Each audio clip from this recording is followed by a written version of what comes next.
A lot of this isn't going to make sense to you, and I'm sorry about that.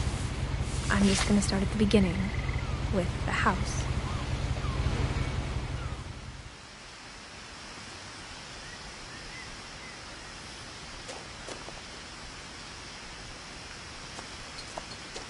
Someone had put up a chain link fence, but it looked like I wasn't the first person to hop it.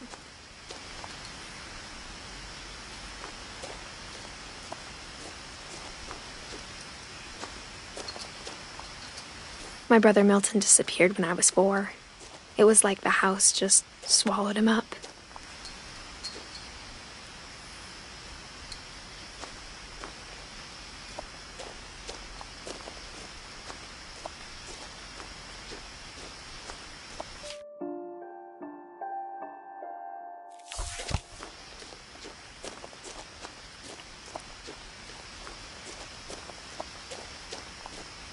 I lived here until I was 11, but I wasn't allowed inside half the rooms.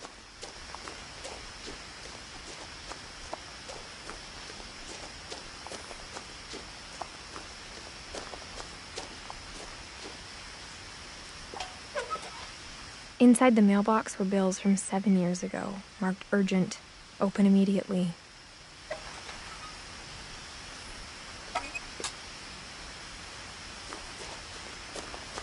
I hadn't been back since my brother Lewis's funeral.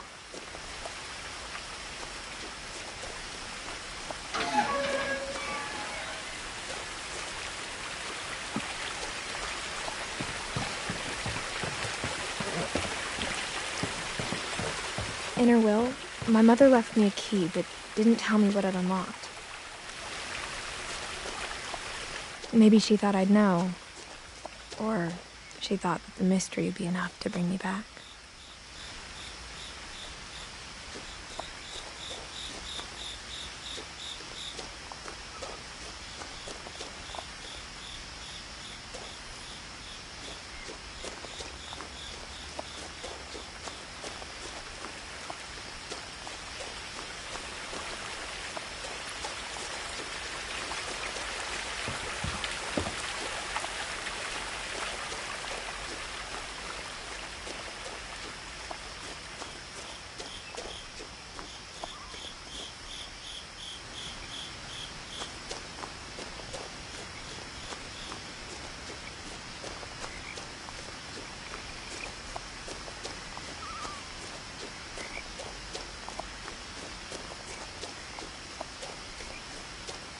No one had driven this way in a long time, but I saw a few hoof prints.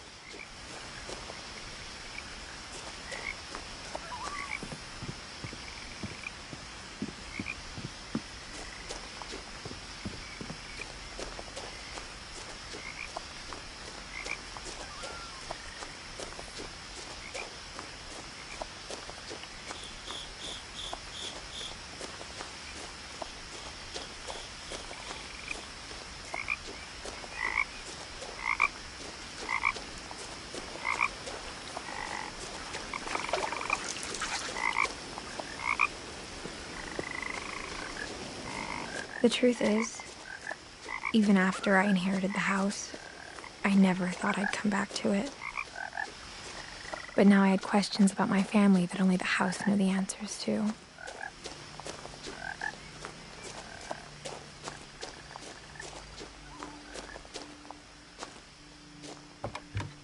The woods around the house have always been uncomfortably silent.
house was exactly like I remembered it, the way I'd been dreaming about it.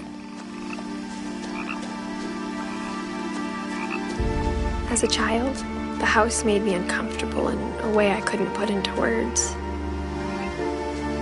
Now, as a 17-year-old, I knew exactly what those words were.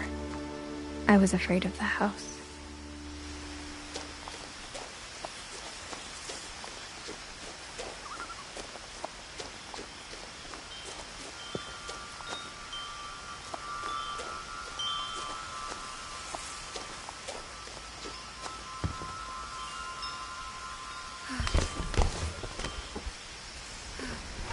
Crawling through the doggy door used to be a lot easier when I was 11.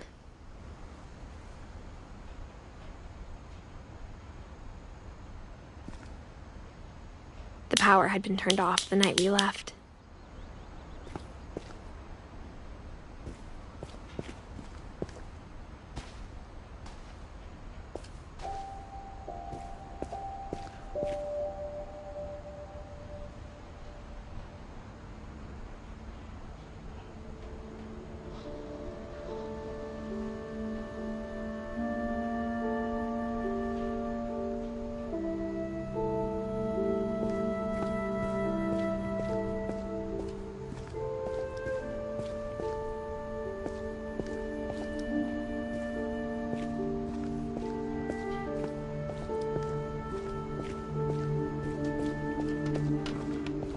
For the first time in years,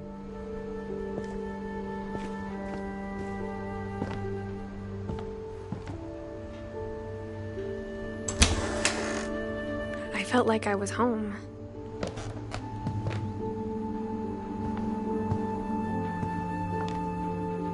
But instead of a family, there were just memories of one.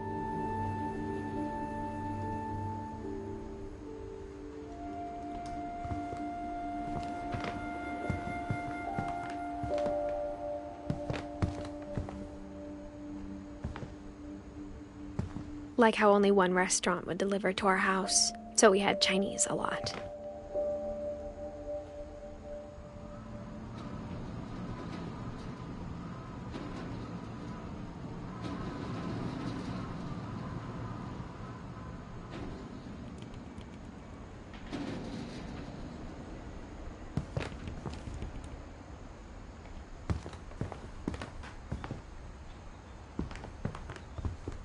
Or how after Louis started working at the cannery, we all got sick of eating salmon. Except our cat, Molly.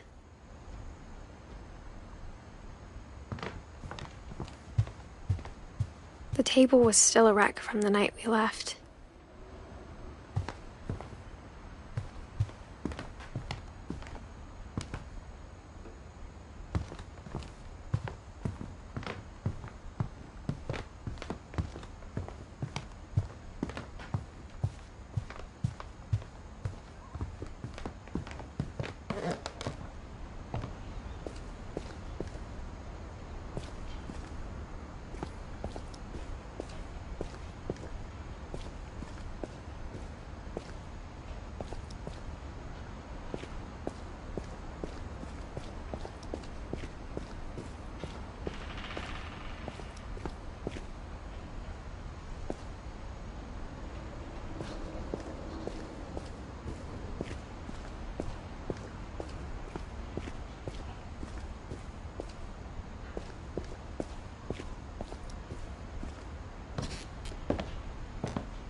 Nothing in the house looked abnormal.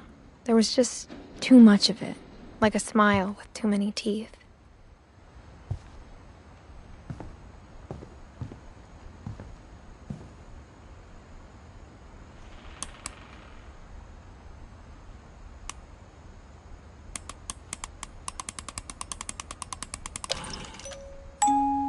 Great-Grandpa Sven built a music box for Barbara, along with the rest of the house.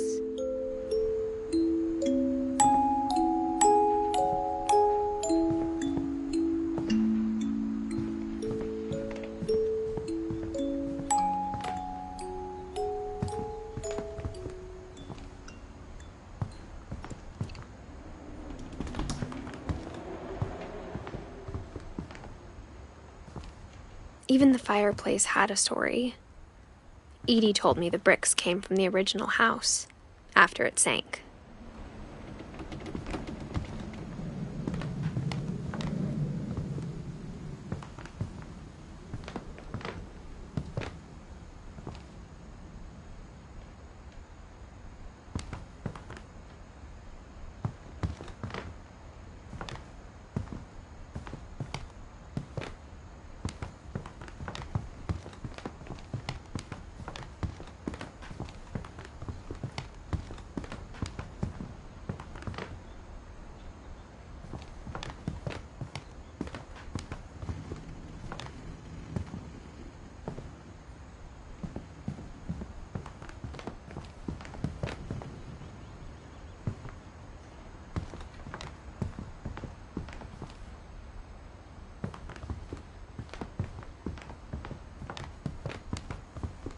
My mom was the only one of us who could imagine Great-Grandma Edie living in a nursing home.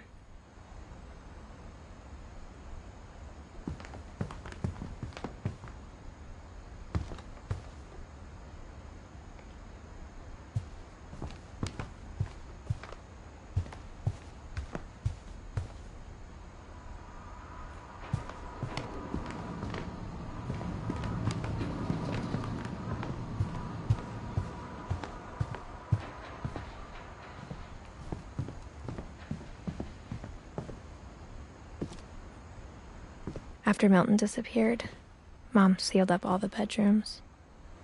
Then Edie retaliated and drilled peepholes.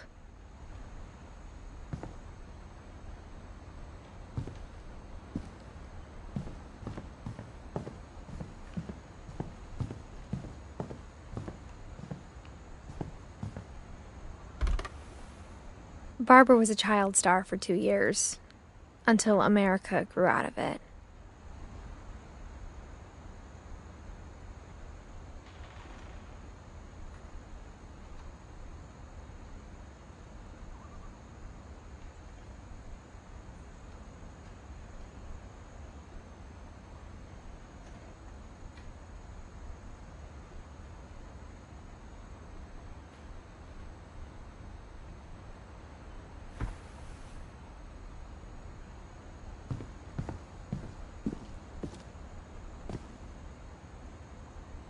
Mom must have locked the third-floor stairs on the night we left.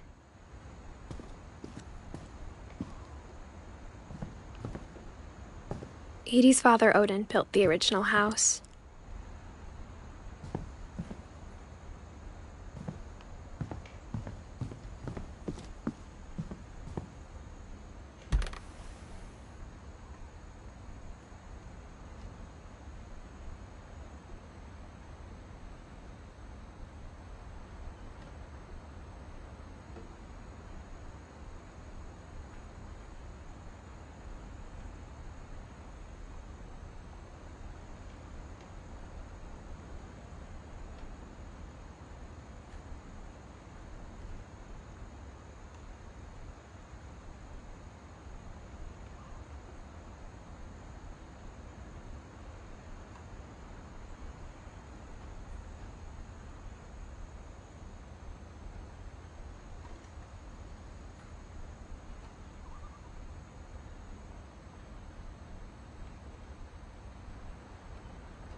Whenever people ask me about my family, the first thing they always want to know about is Barbara.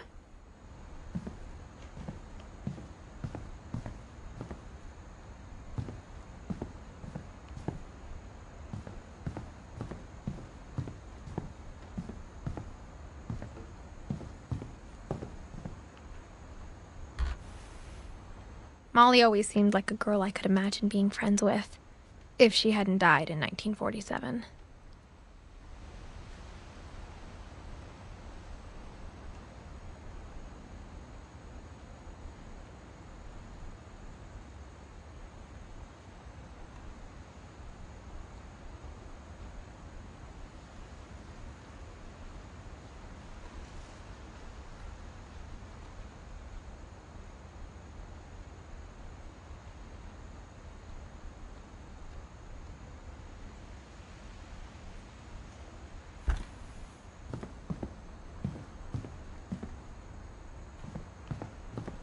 I spent a lot of time playing in Great Uncle Walter's room. I think my mom sometimes regretted not sealing it up.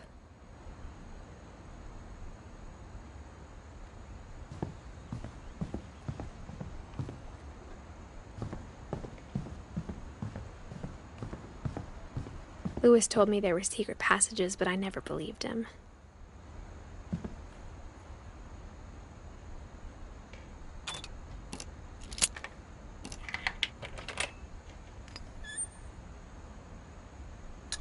Turns out, my mom was really good at keeping secrets.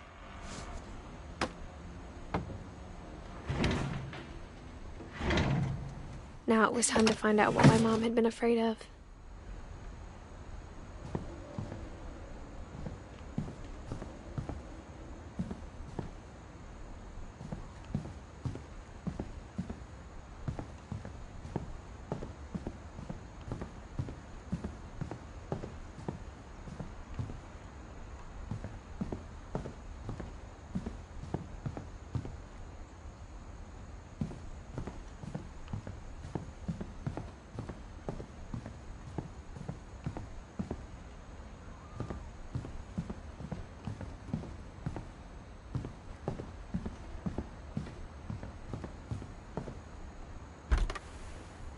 My Grandpa Sam spent 7 years sharing a room with his dead brother, Calvin.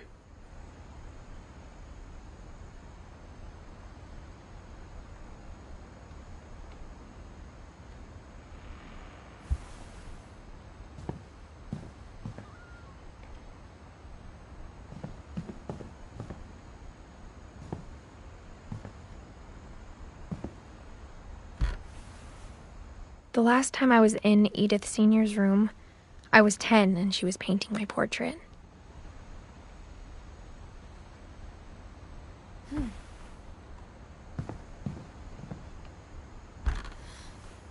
As a kid, I just assumed every house had peepholes and sealed rooms you weren't allowed inside of.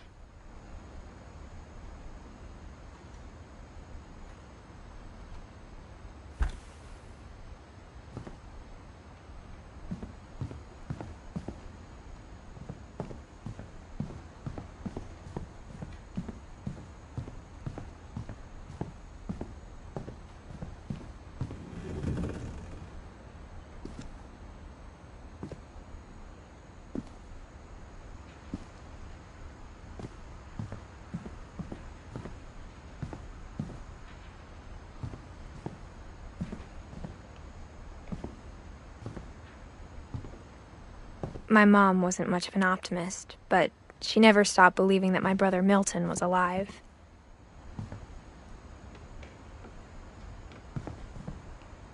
A lot of things got left behind in the whirlwind of that last night.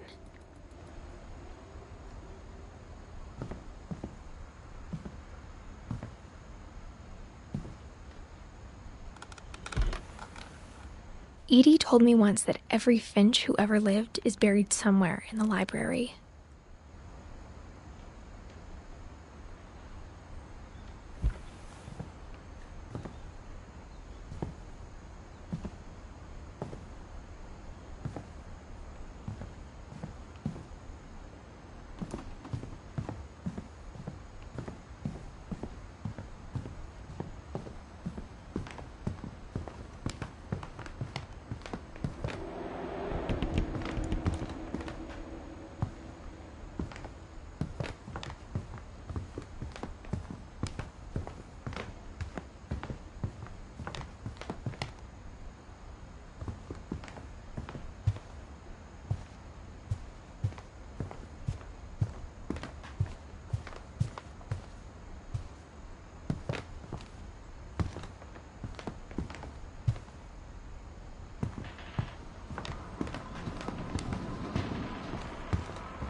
It was like a bomb had gone off, killing everyone but sparing the furniture.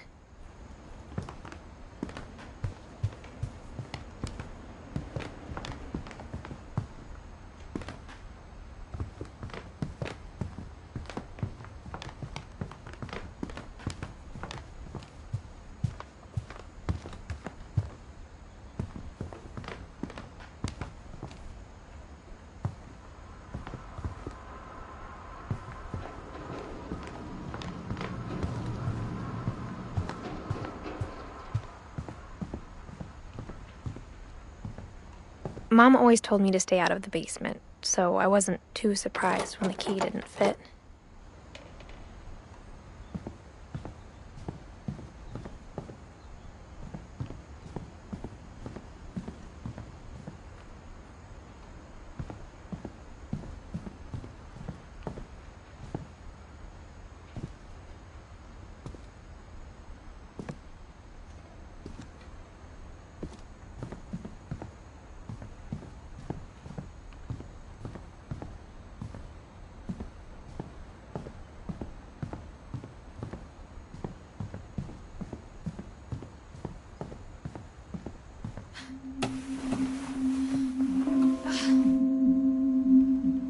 From the paintings on the wall, it was clear my brother Milton had been here before me. Reading this, maybe it sounds like I had a plan.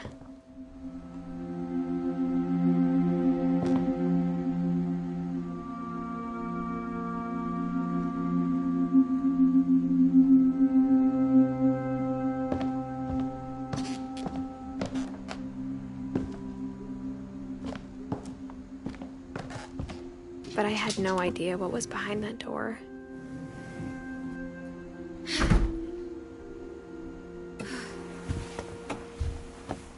Just like I had no idea where all this was gonna lead.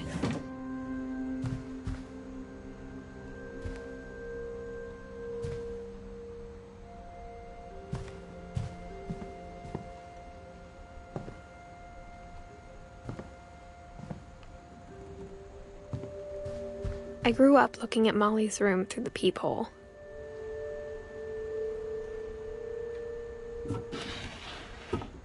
Molly's gerbil had a tiny bedroom with its own even tinier gerbil cage.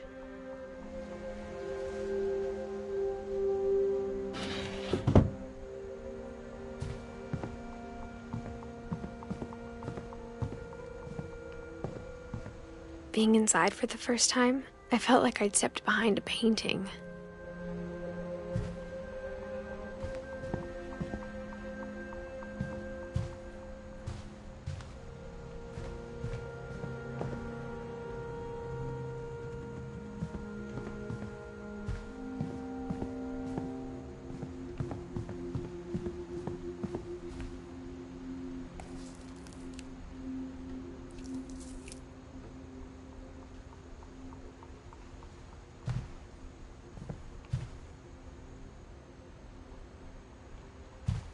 I got the sense Edie had spent a lot of time here, before my mom sealed the doors.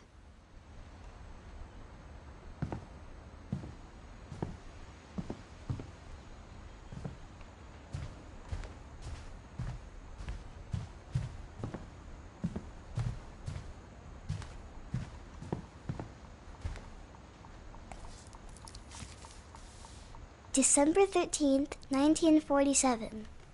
Dear Diary, I'll be gone soon, but I wanted to tell somebody about what's gonna happen. It started when Mom sent me to bed without dinner. I woke up and I was starving, so I looked around for something to eat.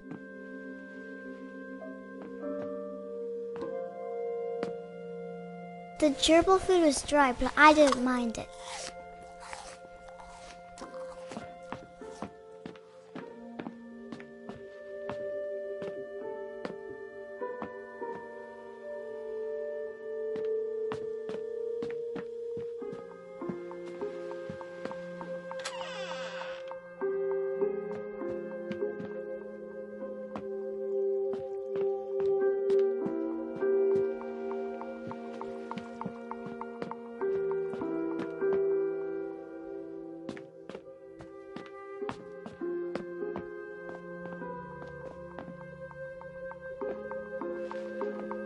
I ate a lot of things that night.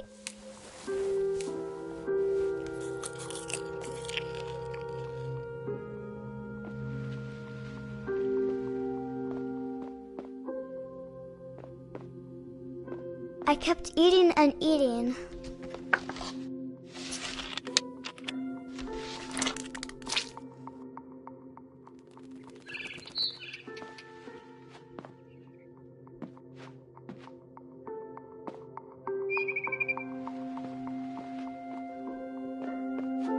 Then I heard chirping outside my window. It was a barn swallow going back to her nest.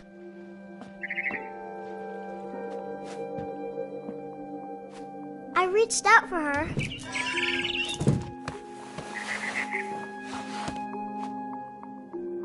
And suddenly, I was a cat.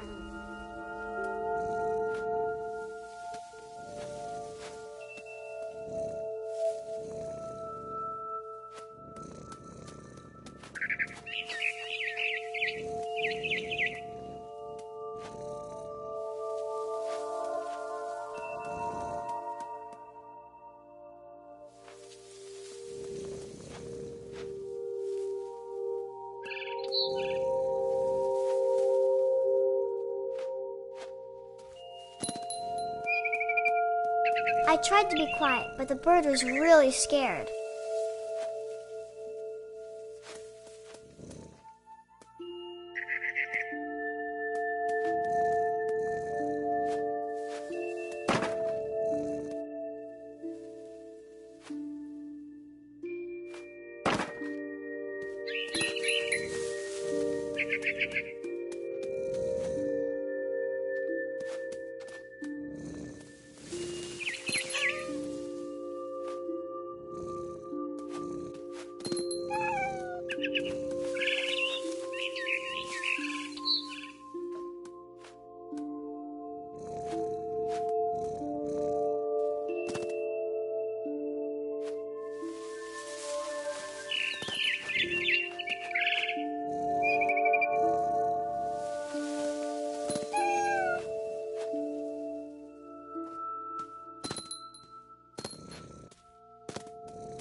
I jumped and I almost got her.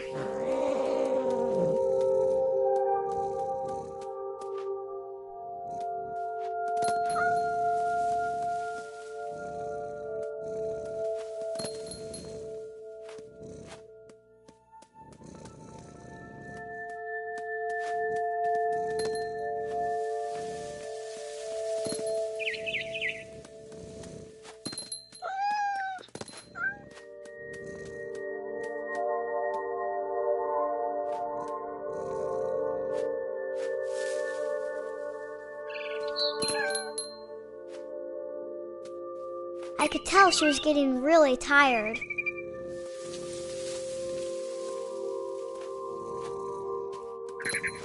Now I was up in the big tree. I promised Dad I wouldn't climb it anymore. All I cared about was eating that mama bird.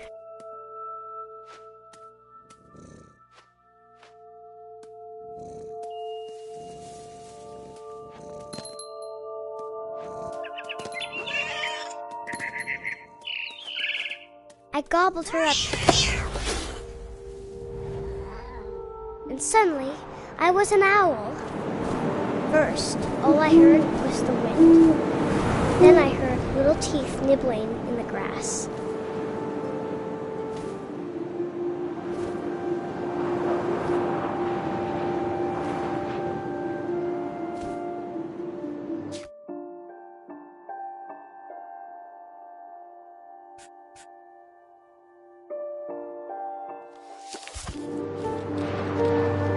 Rabbits.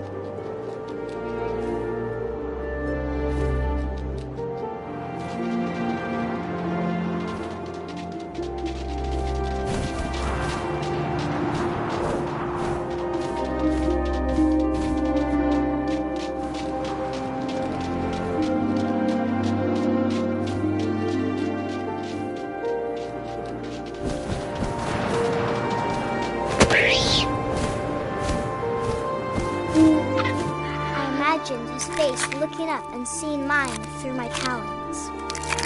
I swallowed him up, and I didn't chew one bit. Then I flew off to find something bigger.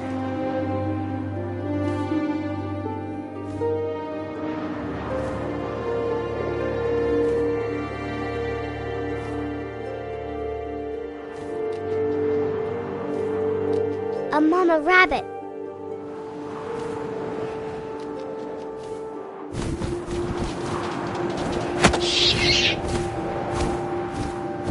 She was almost too big to carry.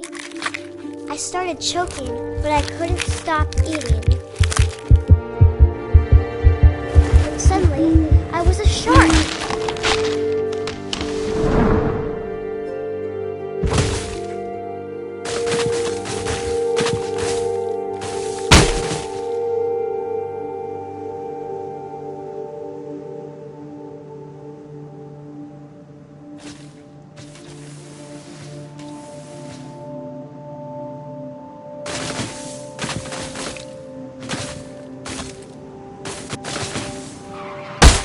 I rolled off a cliff and into the ocean.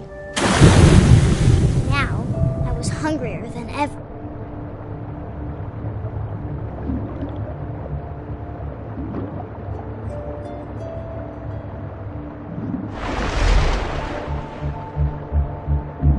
I wanted fat, juicy seals.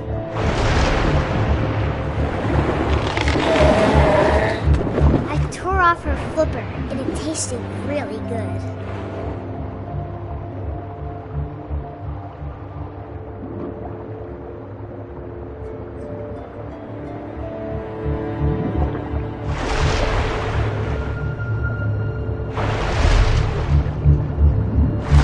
Grabbed on tight.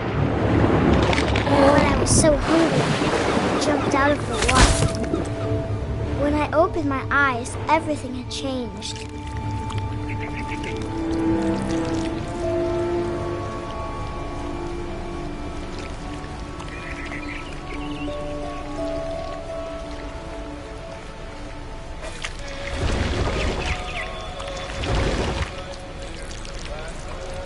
Now I was a monster, and I smelled people everywhere.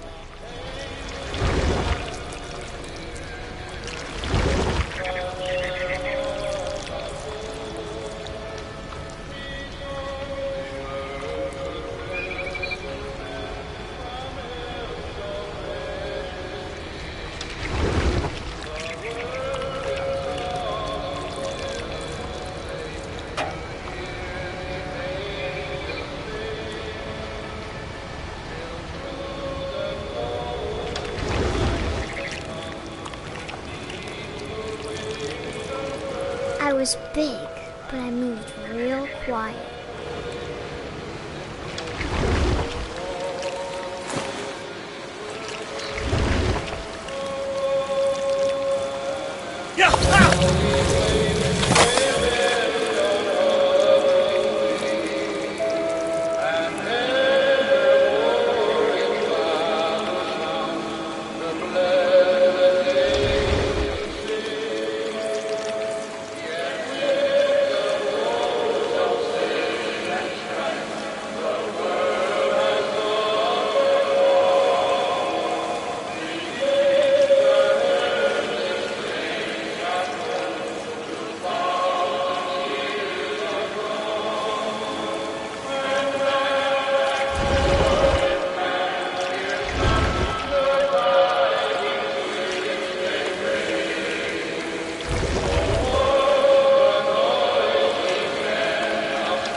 stop, but also I didn't.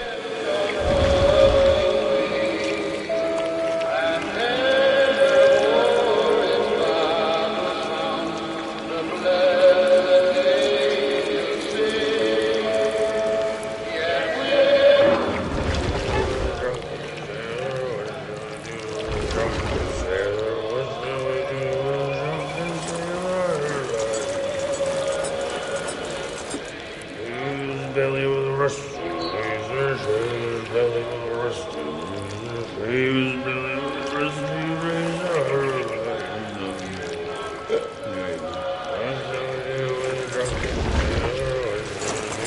Drunken sailor, what shall we do with a drunken sailor?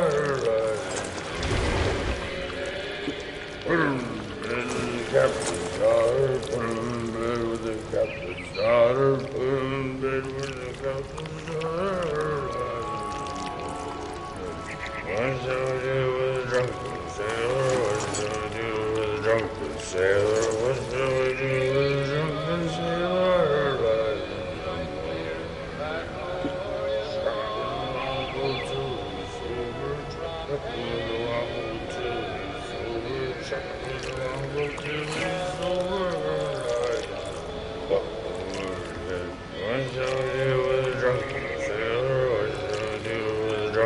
Sailor, what shall we do with a drunken sailor? Put him in the scuppers with a hose pipe on him. Put him in the scuppers with a hose pipe on him. Put him in the scuppers with a hose pipe on him. What shall we do with a drunken sailor? What shall we do with a drunken sailor? What shall we do with a drunken sailor?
A lot of this isn't going to make sense to you, and I'm sorry about that. I'm just gonna start at the beginning, with the house.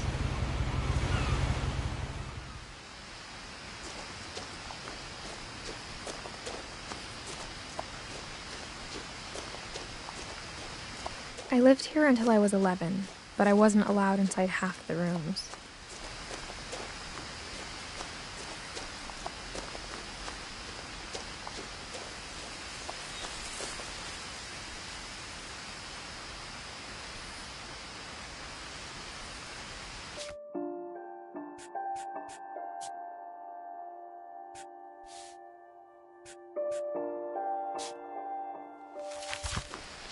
I hadn't been back since my brother Lewis's funeral.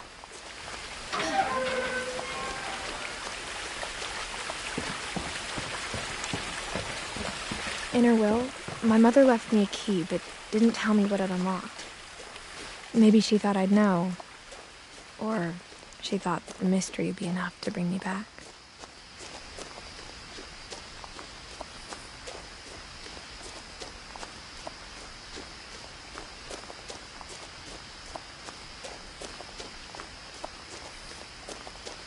No one had driven this way in a long time, but I saw a few hoof prints.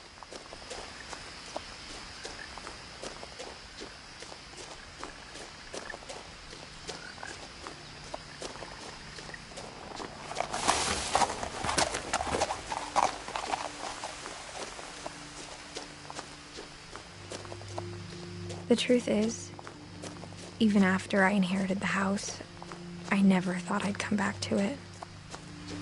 But now I had questions about my family that only the house knew the answers to.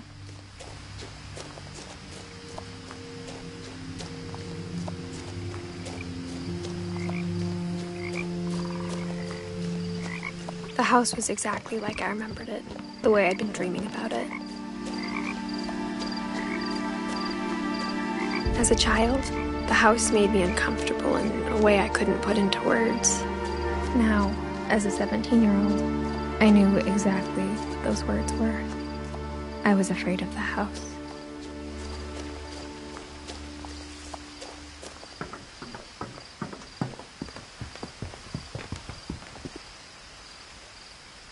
I hoped the key might unlock the front door.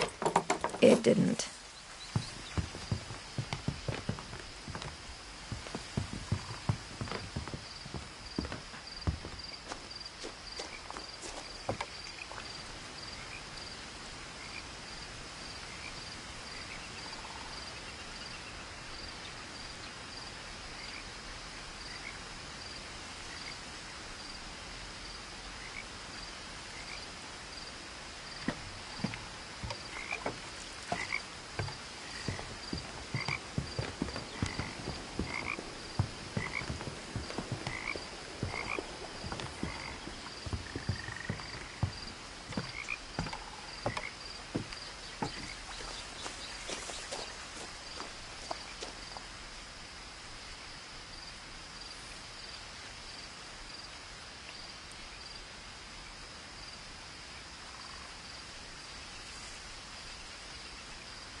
Crawling through the doggy door used to be a lot easier when I was 11.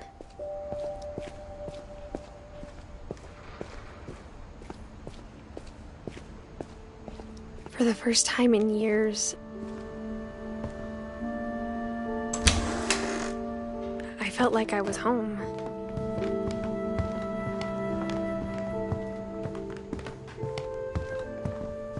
Nothing in the house looked abnormal.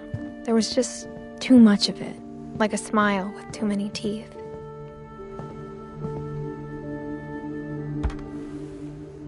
Edie told me once that every Finch who ever lived is buried somewhere in the library.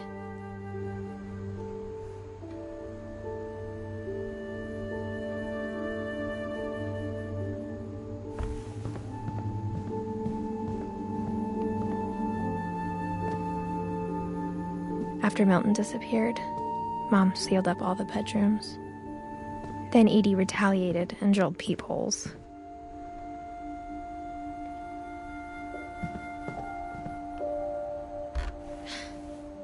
Molly always seemed like a girl I could imagine being friends with, if she hadn't died in 1947.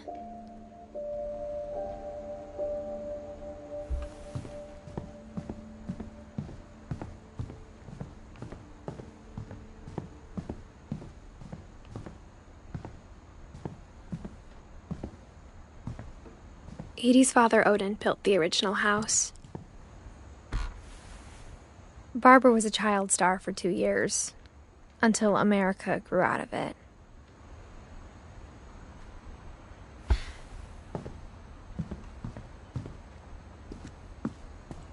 Mom must have locked the third floor stairs on the night we left. Whenever people ask me about my family, the first thing they always want to know about is Barbara.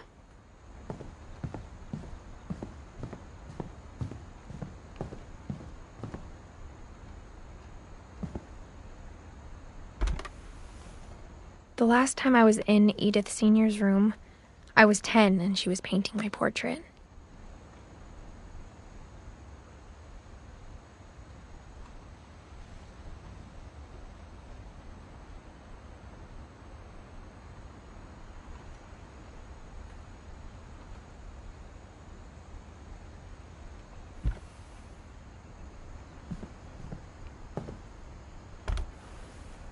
My Grandpa Sam spent 7 years sharing a room with his dead brother, Calvin.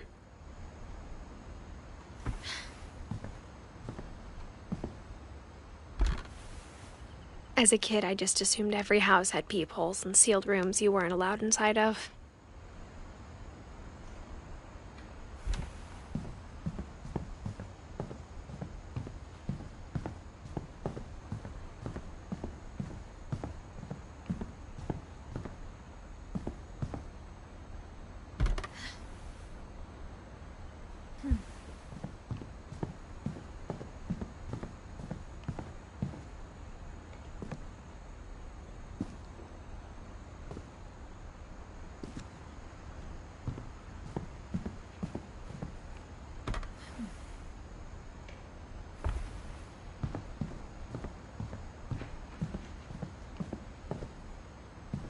Mom always told me to stay out of the basement, so I wasn't too surprised when the key didn't fit.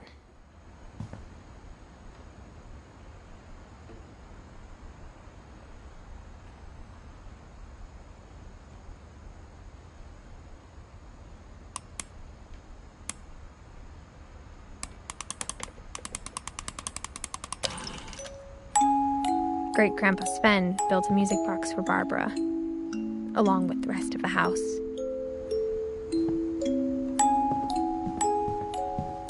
Even the fireplace had a story. Edie told me the bricks came from the original house, after it sank.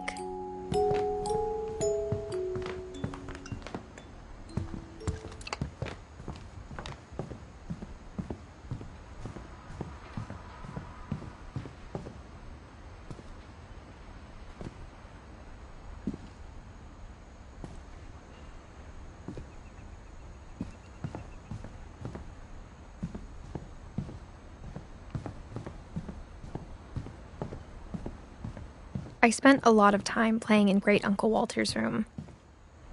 I think my mom sometimes regretted not sealing it up.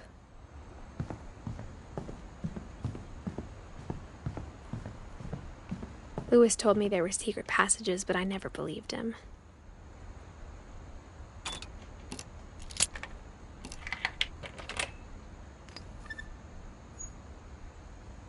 Turns out, my mom was really good at keeping secrets.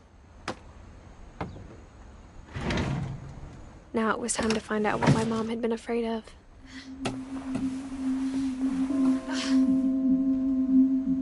Reading this, maybe it sounds like I had a plan, but I had no idea what was behind that door.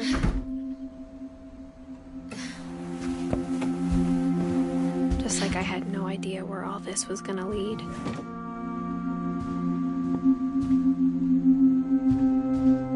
I grew up looking at Molly's room through the peephole. Molly's gerbil had a tiny bedroom with its own even tinier gerbil cage. Being inside for the first time, I felt like I'd stepped behind a painting.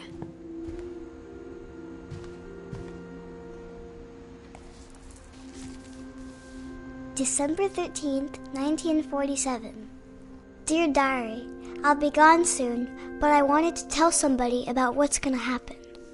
It started when Mom sent me to bed without dinner. I woke up and I was starving, so I looked around for something to eat.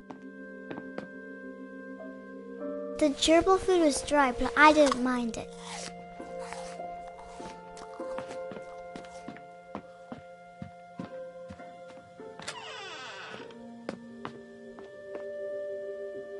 I kept eating and eating.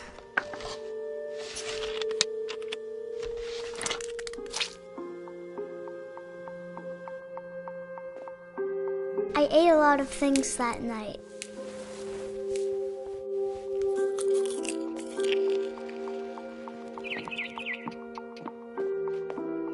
Then I heard chirping outside my window.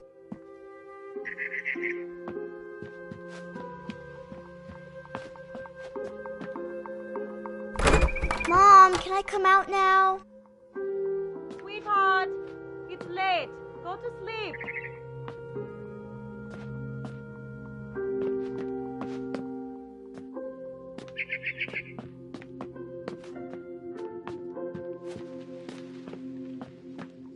It was a barn swallow going back to her nest. I reached out for her.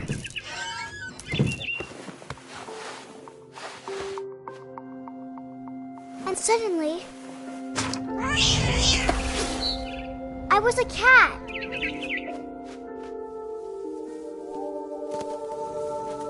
I tried to be quiet, but the bird was really scared.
I jumped and I almost got her.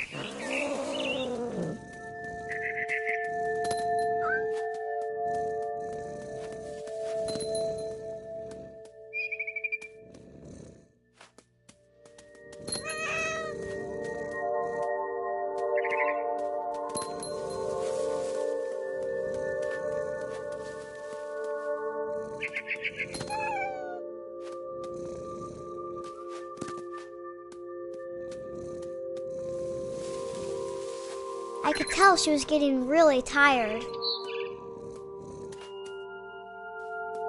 Now I was up in the big tree. I promised Dad I wouldn't climb it anymore. All I cared about was eating that mama bird.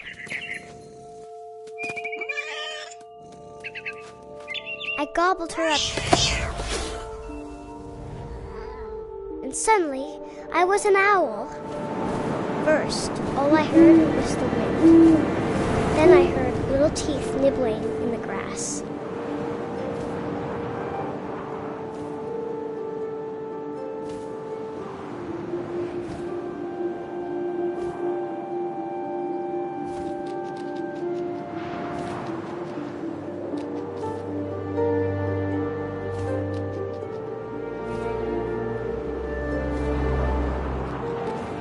Rabbits.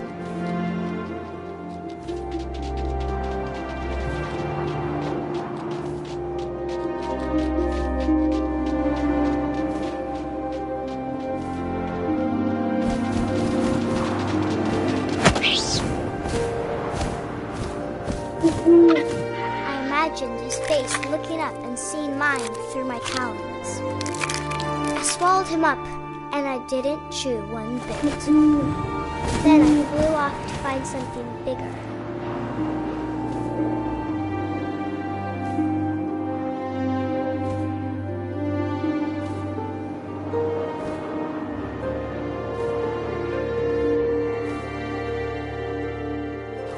A mama rabbit.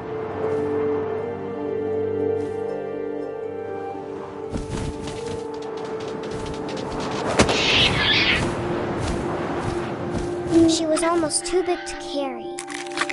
I started choking, but I couldn't stop eating. And suddenly, I was a shark.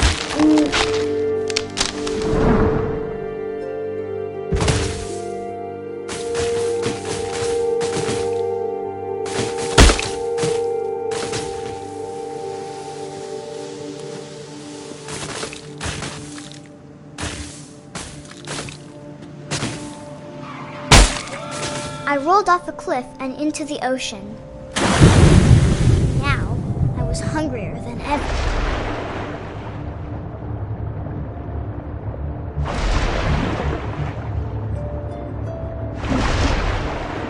I wanted fat, juicy seals. I tore off her flipper, and it tasted really good.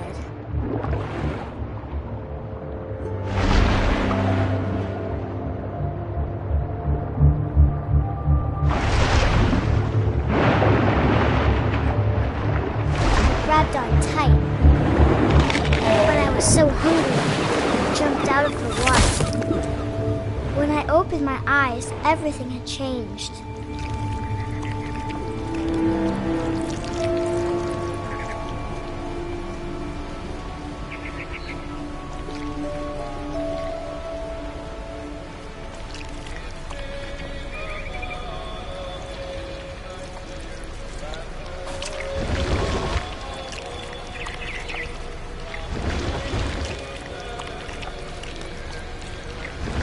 Now I was a monster, and I smelled people everywhere.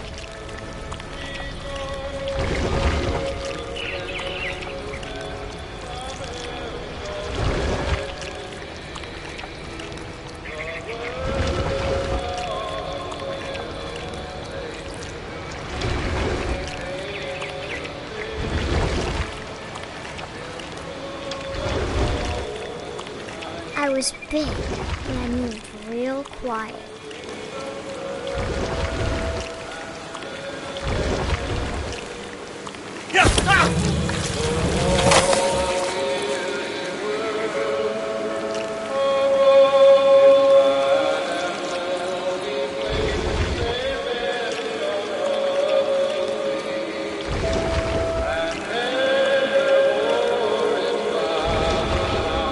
I wanted to stop, but also I didn't.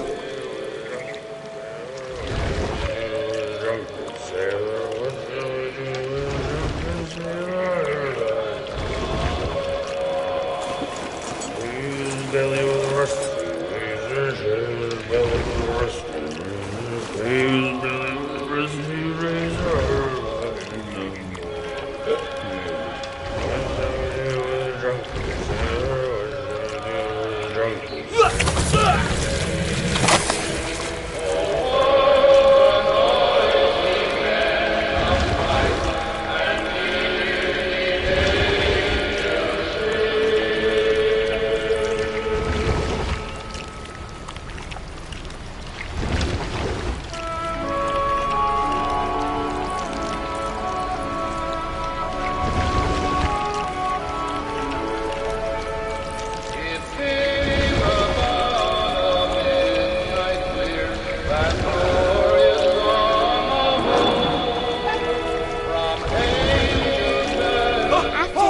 Passenger, I was still hungry. And across the water, I smelled something new. Something I had to have, so I swam towards it.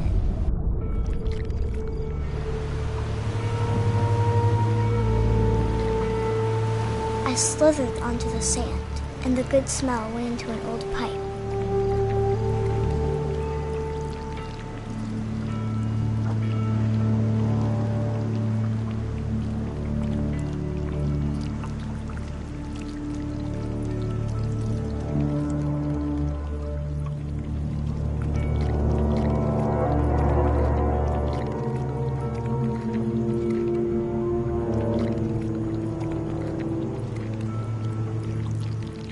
I got closer and closer.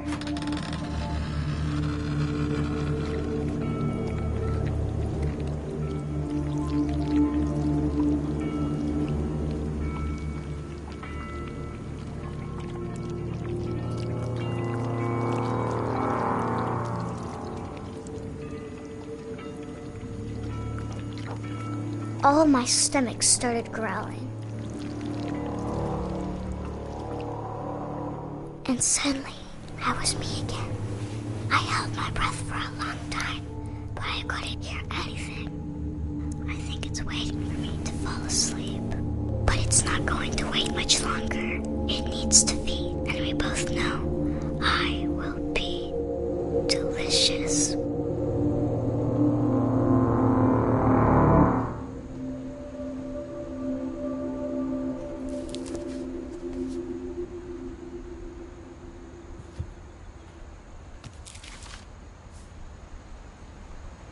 I'm not sure if I believed all of that, but I'm sure Edie would have.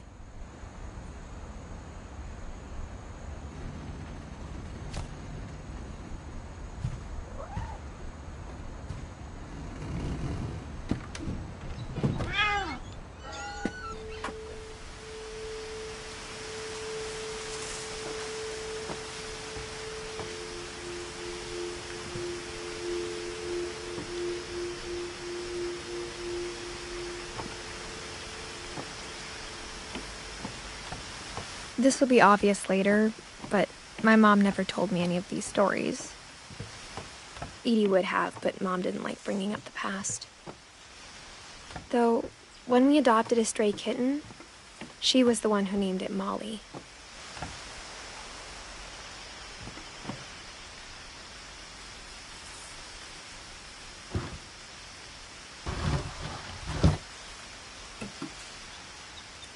I spent a lot of time in Great-Grandma Edie's room.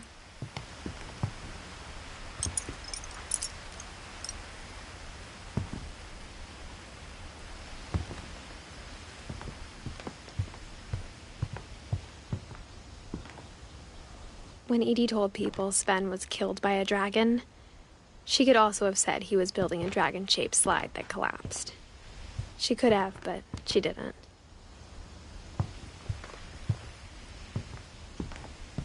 One summer, they evacuated the island, but Edie refused to go. For a few weeks, she was a celebrity. I hadn't thought of myself as Edith Jr. for a long, long time. Edie gave a big interview about a mole man living under the Finch house. My mom was furious. Her room was like a museum.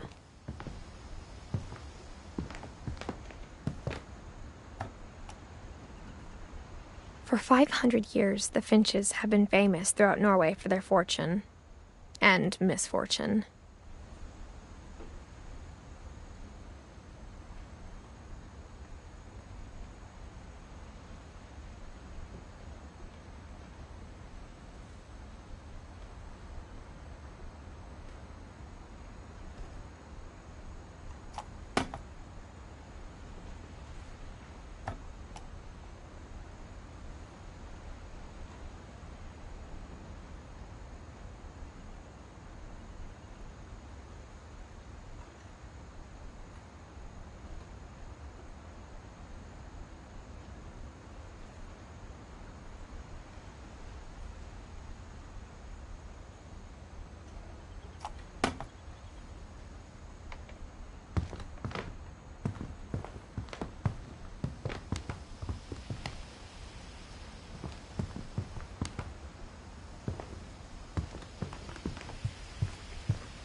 The only trace Grandpa Sam's first wife, Kay, left on the house was the pink bathroom.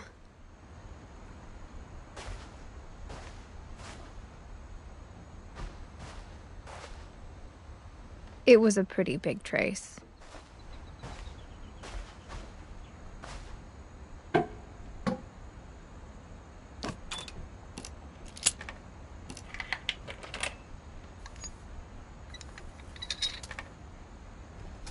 There's a secret in this bathroom. It's in the last place you would look. It isn't in the cupboard. It's hidden in this book.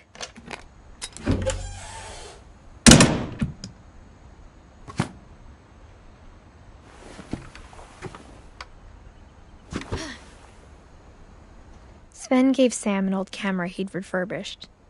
He never put it down.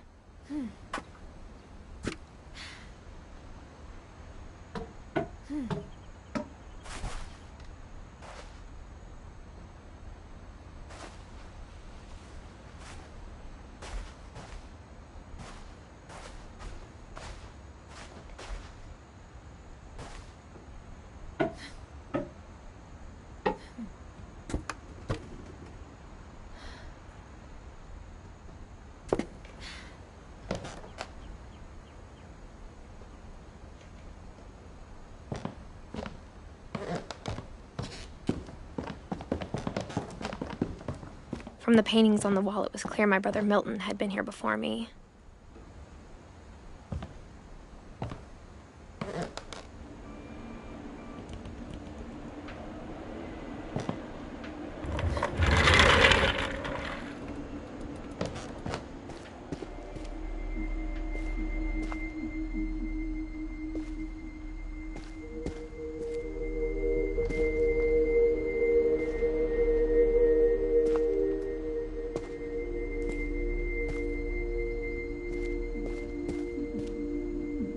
I knew Grandpa Sam had a twin,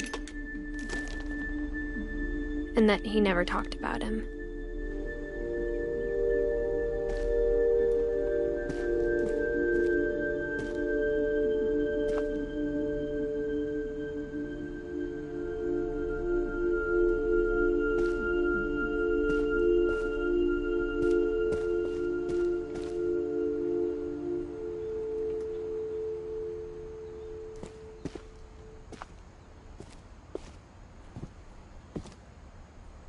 I guess my grandpa didn't like history any more than my mom did.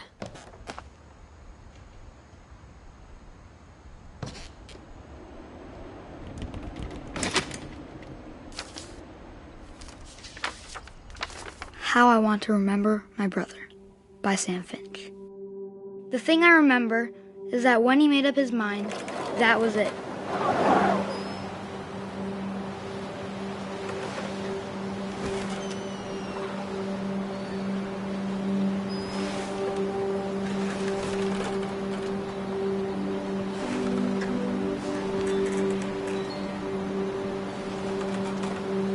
My brother said he'd die before he ate another mushroom, and he did.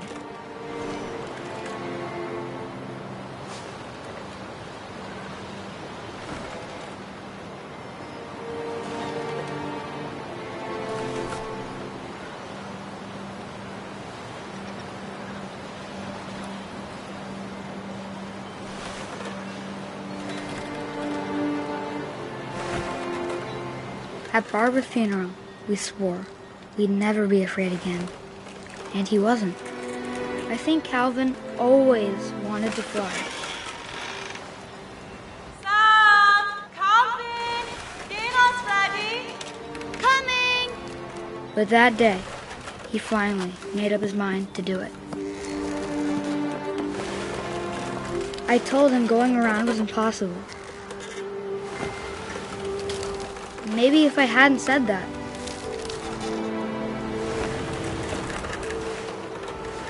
Calvin! I'm not gonna tell you again! maybe if the wind hadn't picked up,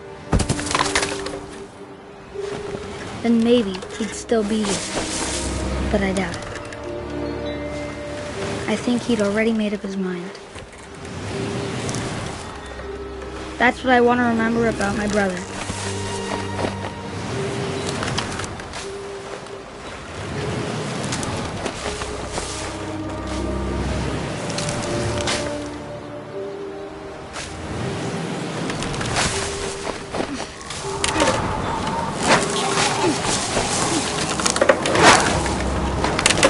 The day he made up his mind to fly, and he did.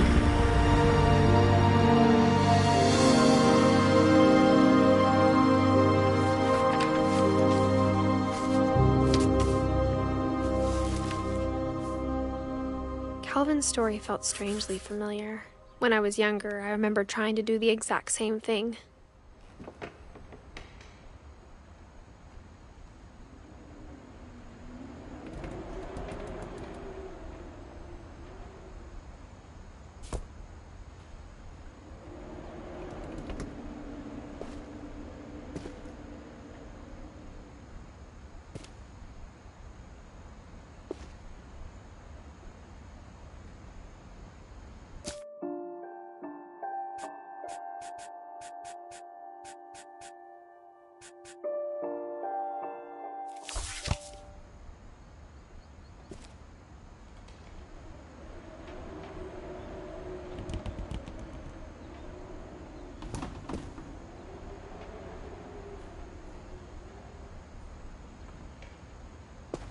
After the funeral, Edie roped off Calvin's half of the room.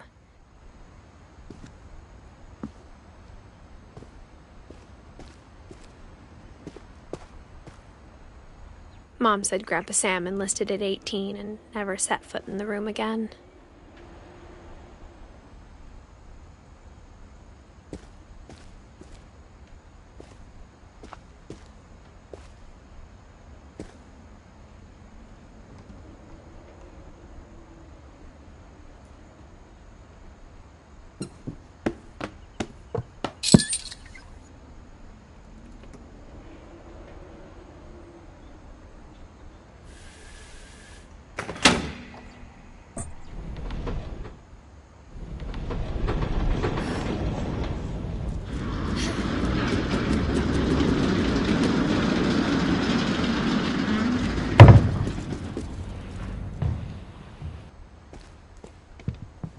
The passages were a pretty tight fit.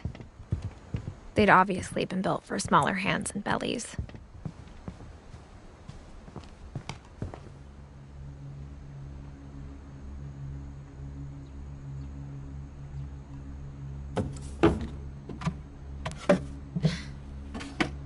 Growing up, I always thought of Barbara as a child star.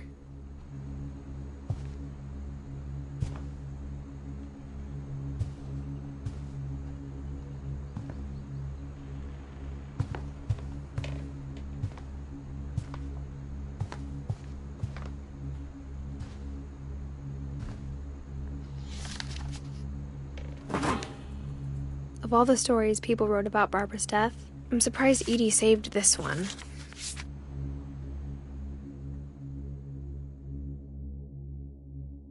Old Jack here with another ghastly tale inspired by America's most unfortunate family. I'm calling it The Surprise Ending of Barbara Finch. As a child star, Barbara was famous for her scream. Now at 16, she was all washed up, a has-been.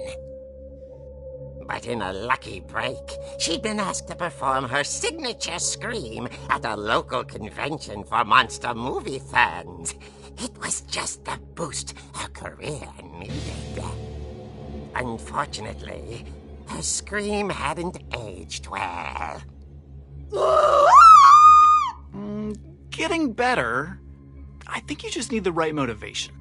Her biggest fan and current boyfriend, Rick, was about to demonstrate when... Now that was a great scream. It was Barbara's father, Sven. He'd slipped into a table saw and had to be rushed to the emergency room. So Barbara got stuck babysitting her youngest brother, Walter. Her convention comeback was cancelled. Okay, I'm hearing frustration, but I'm not hearing terror. What if I tried... A gang of hoodlums in Halloween masks have been terrorizing Orcas Island tonight. Police are urging residents to... That came from the basement. You're right! Also, I loved your delivery on that. Why is your basement door locked? Because my dad likes making puzzles and secret passages. There's a key hidden in the music box. The secret is to keep winding and winding until finally the key pops out. Thanks, babe. I'll be back in a sec. 20 minutes later, Rick hadn't returned. So Barbara went to look for him, right on cue. She reached for the music box.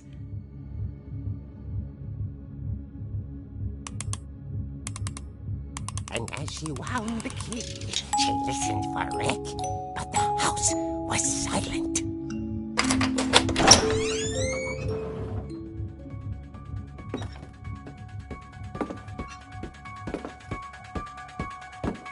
She found Rick's crutch and imagined the worst.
The gang's leader is the infamous Hookman killer, Dr. Carl Hamill, who impaled and then ate his family 10 years ago tonight.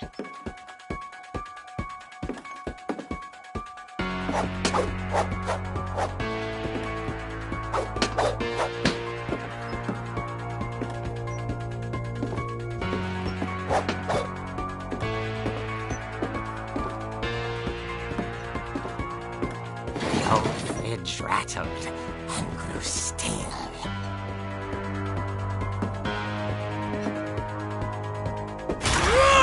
Oh dear! Oh! Rick? Barb, relax. I was just trying to scare you to help you find your scream. Well, I'm not scared, Rick. I'm furious. Then act furious. All I'm getting from you now is that you're hurt and confused and She threw him out, but she kept a little something to remember him by. Barb, have you seen my other crutch? And she was still holding it when she fell asleep watching the late picture show. Hours later... Barbara! Walter, what's going on up there? Ah! Okay, I'm coming up, but if this is a trick, you're dead, Walter.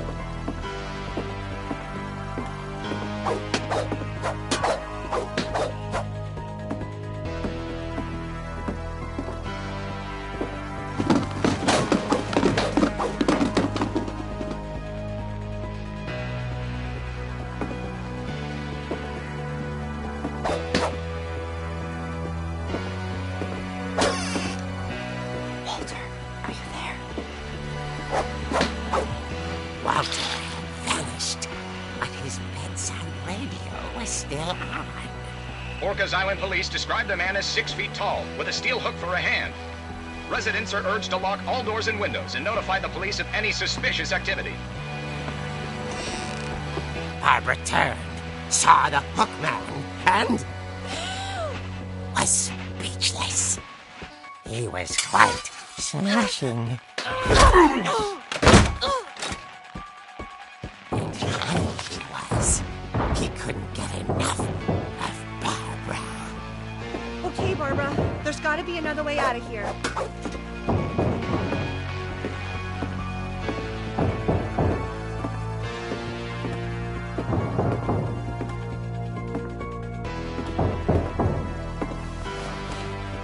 That night, she played her part beautifully.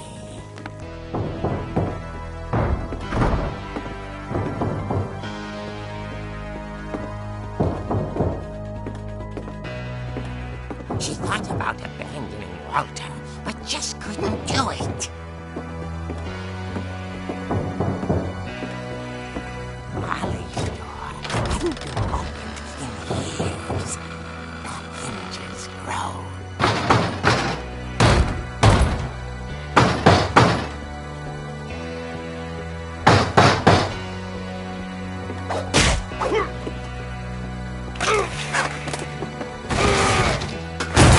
He wasn't moving, but she sensed the story might not be over yet.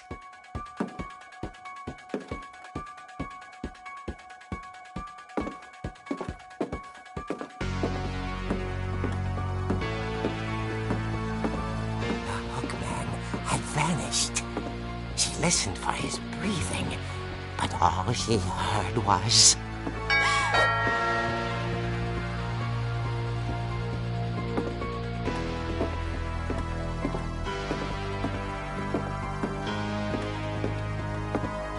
Someone at the door was dying to speak to young Barbara. At the door, she heard whispering. It was coming from inside the house.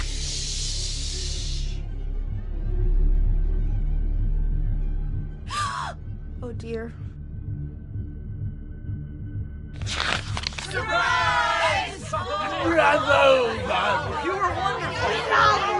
monsters had come to surprise her. For Barbara, it was a dream come true. Then she saw what kind of monsters they were, and she realized what was about to happen. She was going to be famous. And with her final breath, Barbara Finch gave the performance of her life.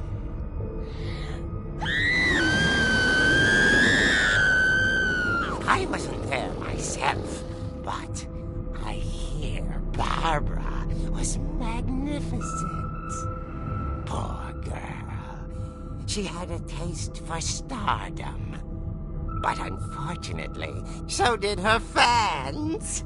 Of course, the police blamed it all on poor Rick, who disappeared the same night. And little Walter? Hiding under his bed the whole time. He took it all pretty hard, but that's another story. As for Barbara, tucked inside the music box was all they ever found of her. Her ear.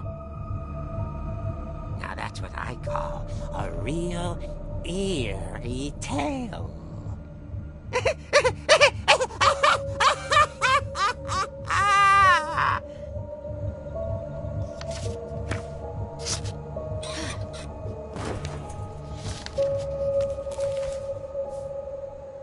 Edie told me all Barbara wanted was to be remembered, as absurd as that comic was. Maybe what Edie saw was a happy ending.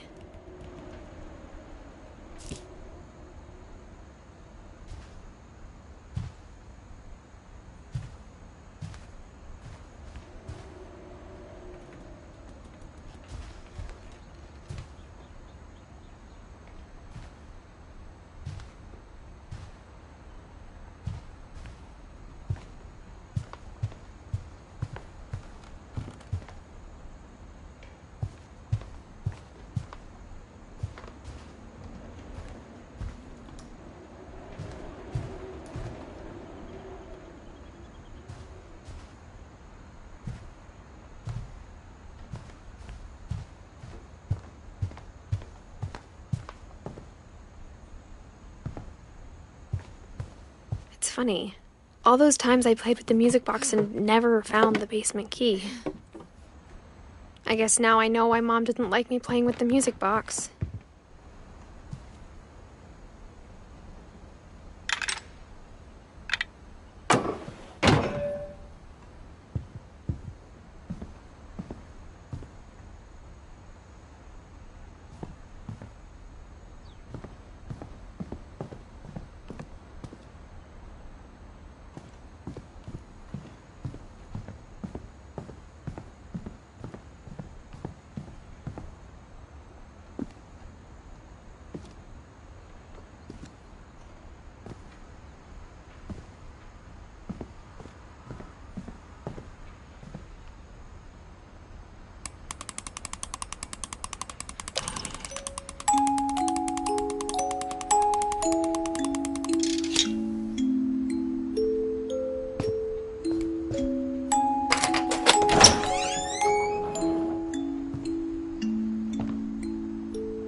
Mom said the basement was off limits, unless I wanted another tetanus shot.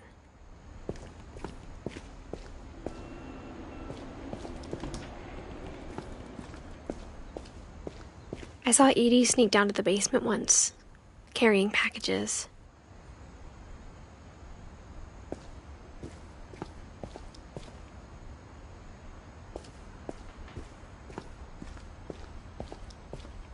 I thought maybe she was hiding presents.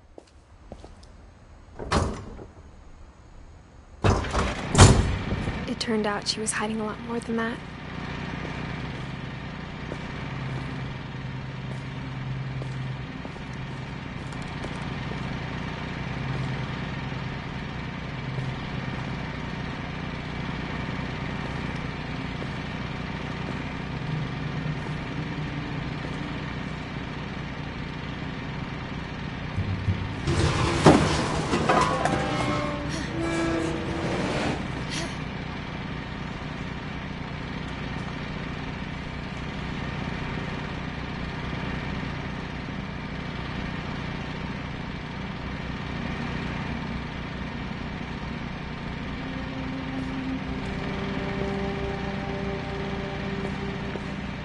I remember asking Mom once about where Walter had gone.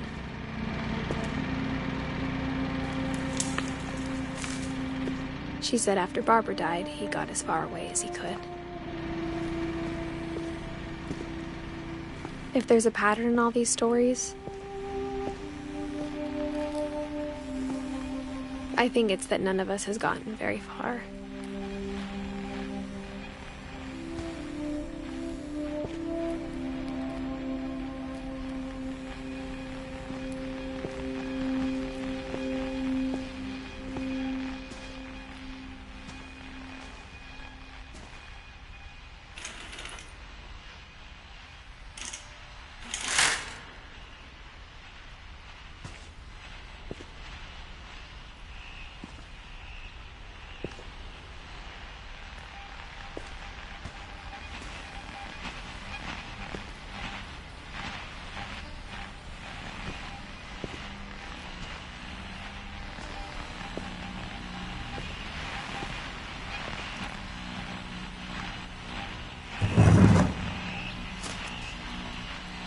Goodbye, everyone.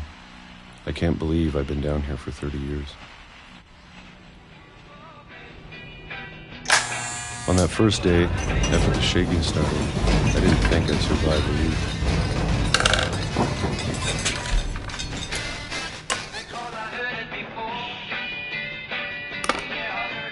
But after a few days, I settled into a routine. That's what kept me sane. Having a schedule, living for today. I always expected to be dead tomorrow. But if you wait long enough, you get used to anything.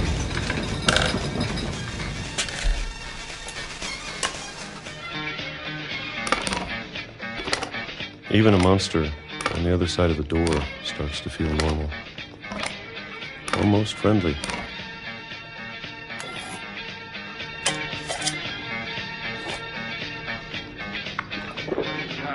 And then one day, everything just stopped. Whatever that thing was, it was gone.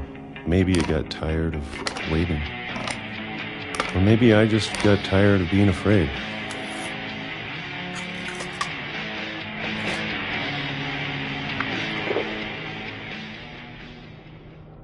It's been a week now, the longest in 30 years. I'm done waiting. I have to leave while I still can.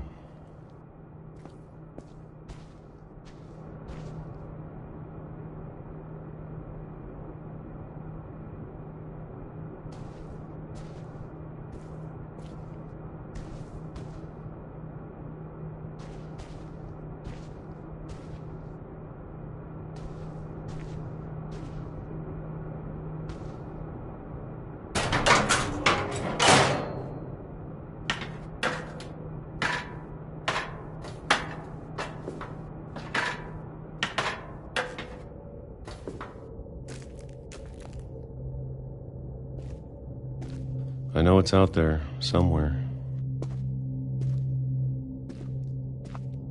Whatever killed Barbara and Molly.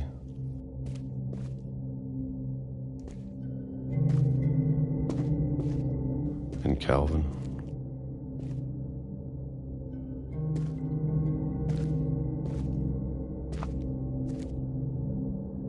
Maybe this is all a mistake. But I need to stop living the same day, even if it kills me.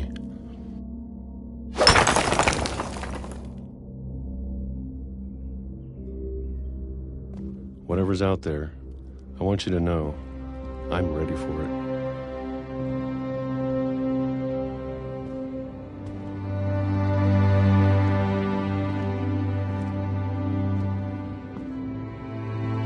I'm going to appreciate all of it, especially the food. I don't mind if I only have a year left, or a month, or a single week. I'd be happy with one new day. I can already imagine the sun on my face.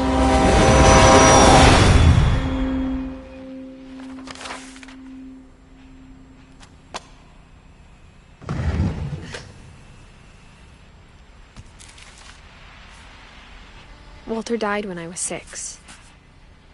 I can't believe my mom never told me he was down here. I'm sure my mom was trying to protect me.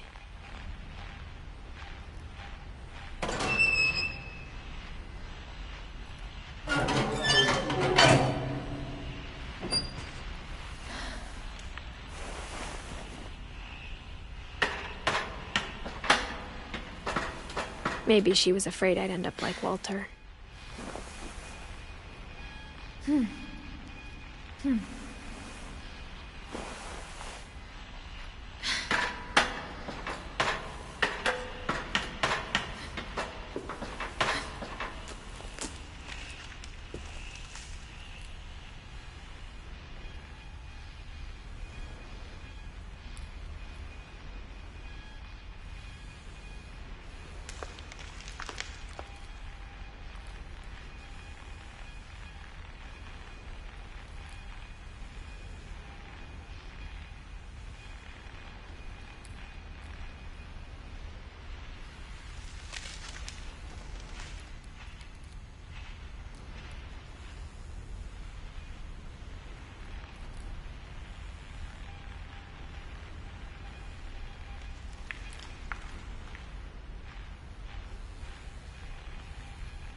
But if she never told me about an uncle under the house, I can only imagine what else she was hiding. I don't want to make the same mistakes she made.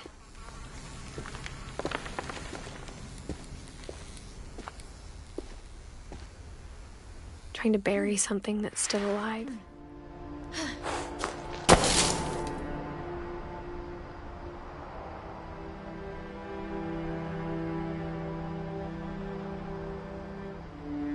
Now that there's only one of us left, or maybe two,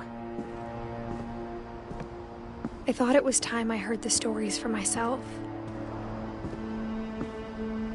and found out what happened to everyone else. But now I'm worried the stories themselves might be the problem. Maybe we believed so much in a family curse, we made it real.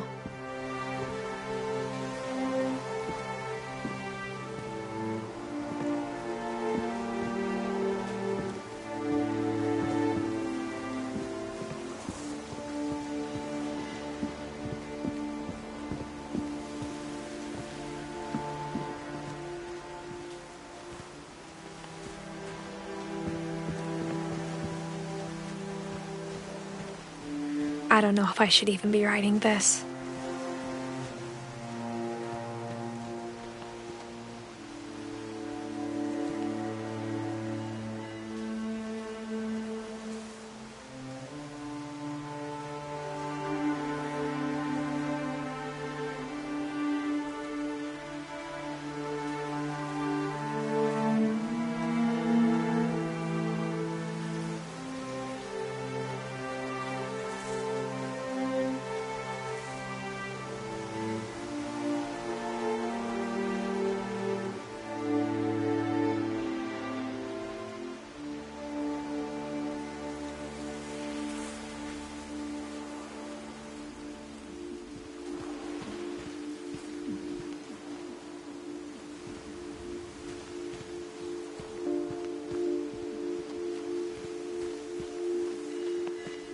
Maybe it'd be better if all this just died with me.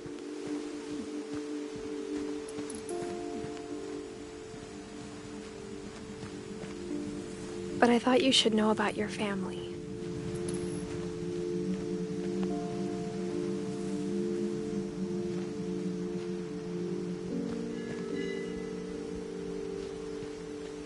And the history you're a part of.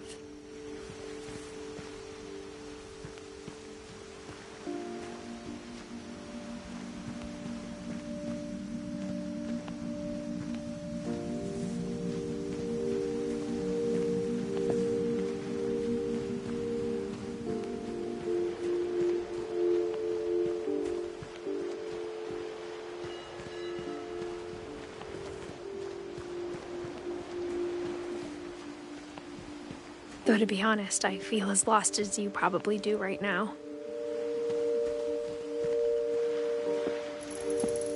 I think the people in these stories believed them, for what that's worth.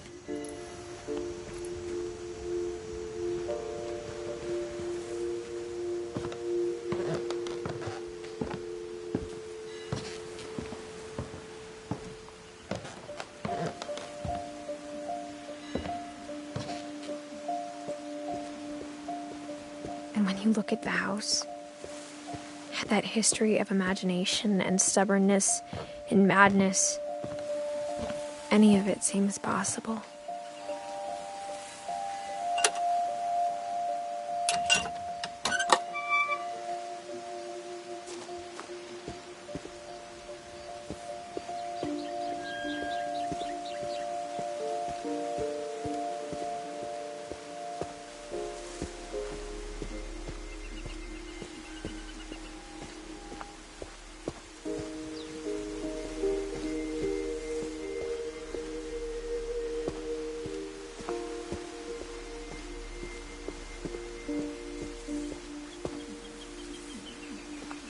I think we've been surrounded by death for so long, we've just gotten used to it.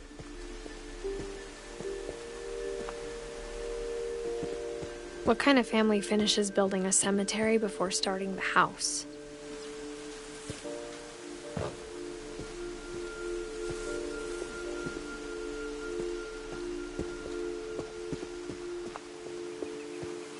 It's embarrassing for me to admit this, but the pet cemetery made me more uncomfortable than the human one. 3 of the gerbils were mine, and 2 had been my fault.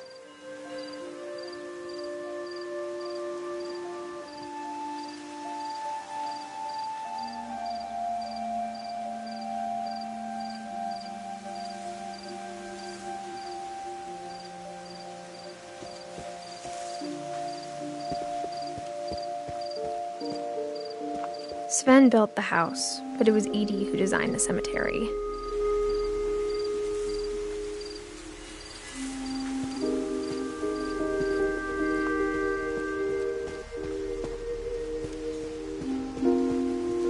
I'm sure Odin's monument had been Edie's idea. My mom was always trying to move on, but for Edie, the past never went away.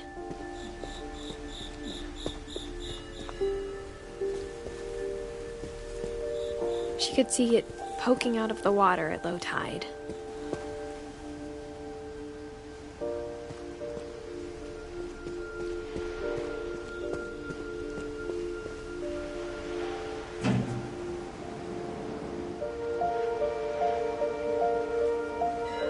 Edie said she dreamed about the old house every night.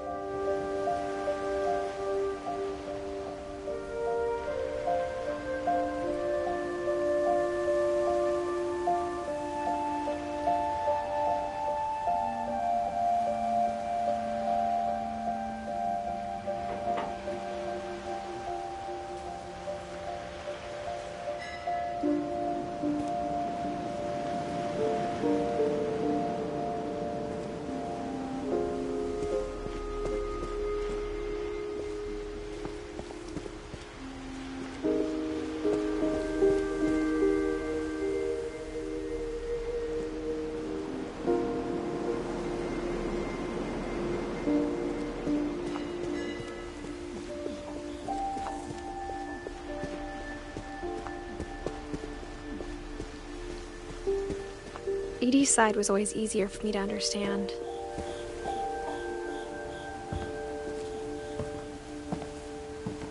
But the older I get, the more I can see where my mom was coming from.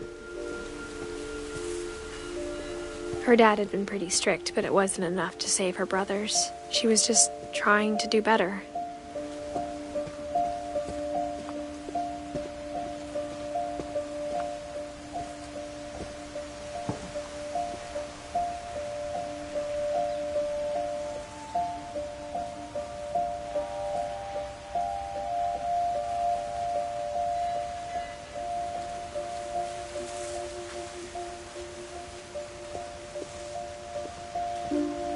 She lost 2 of her brothers, just like I did.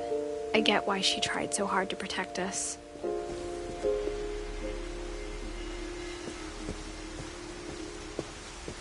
There's so many things I wish I could ask my mom now. Part of me thinks this is what she wanted all along. For me to come back someday and find everything out for myself.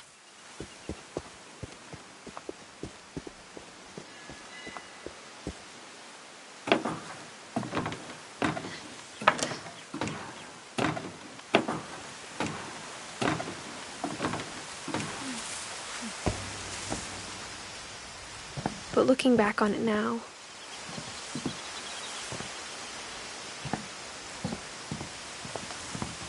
if she told me there was going to be so much climbing, I never would have come when I was 22 weeks pregnant.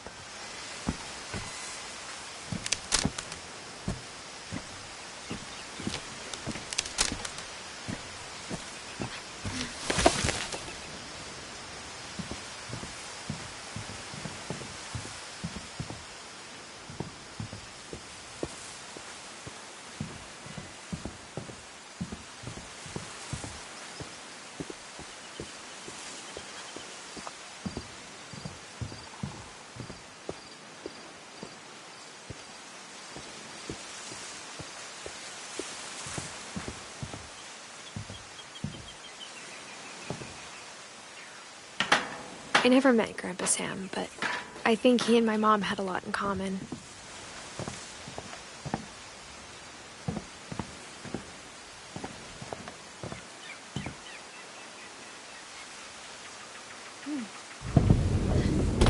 They were both pretty intense.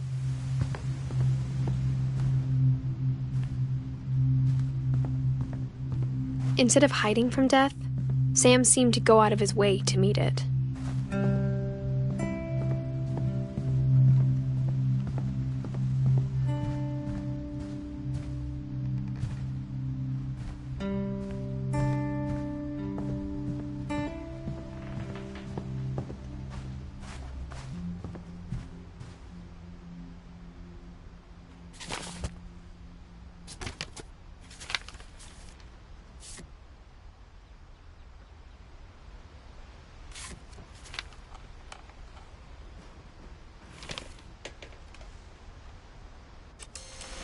Dawn, I promise, you'll never forget this weekend. Yes, sir. These memories are gonna last a lifetime. Am I gonna have to shoot anything? It's a hunting trip, Dawn. Shooting is strongly encouraged.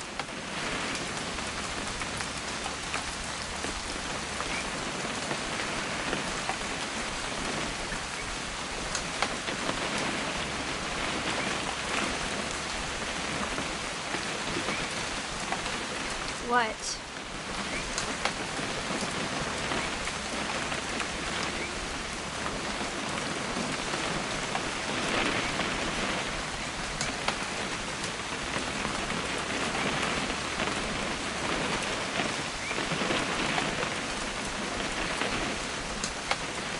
It's too early, Dad.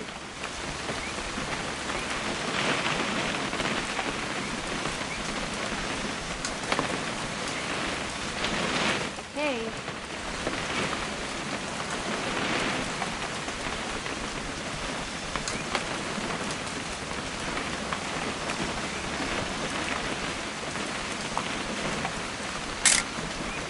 Shouldn't we be leaving? Just want to get a shot of you, Dawn, then we can take off. Perfect. It's gonna rain the whole weekend, isn't it?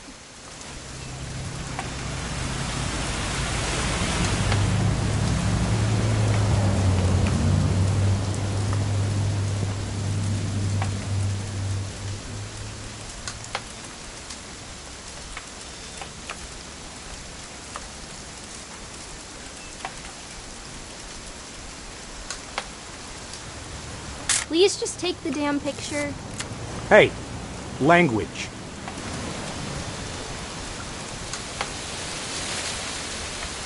I will never forget this weekend, Dad. That's the spirit. Smile, Dawn. Okay, got it. I'm gonna take some pictures, okay? Just be careful. That camera's older than you are.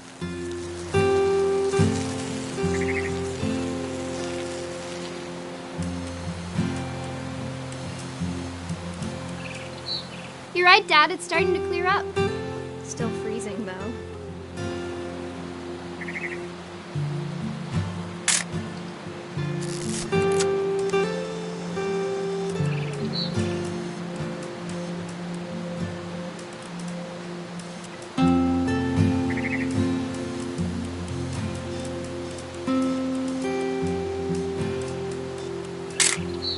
Aw.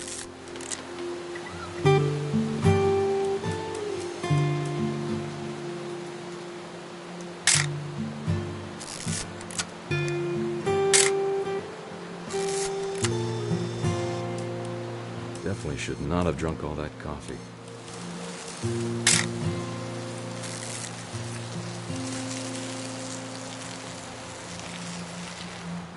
Nothing quite like being outside. Hold still while I take a picture of you. Hey! That's a keeper. Oop. A little more gas in the tank, I guess. I'm just saying, I'm not always gonna be here, Dawn. You'll need to remember this stuff, if you want to survive. I'll be fine, Dad. You know who else thought he was gonna be fine? Some guy who died. Dawn, I'm being serious. I know, Dad. You're always serious. Doesn't being out here make you want to chill out? Well, to tell you the truth, I haven't been out here in 20 years.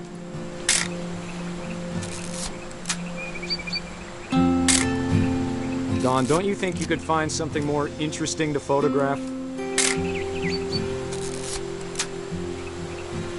Last time I was with my brother Calvin. Man, that was a great trip. Your grandpa Sven taught us how to fish, how to build a fire. We found an old logging trail. There were deer everywhere. Dad! Good eyes, Don.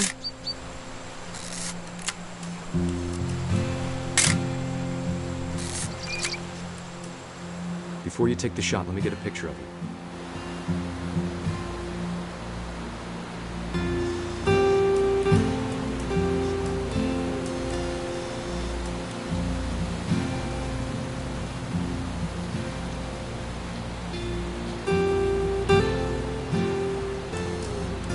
Dad, I...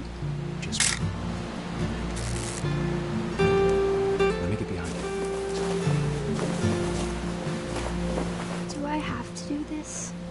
Don, you don't have to do anything. But if you want to survive, you'll need to be strong.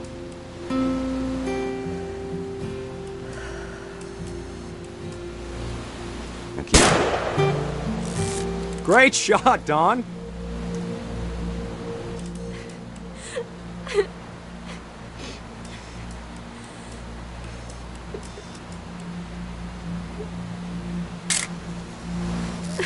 I'm proud of you, Dawn. Always remember that, okay?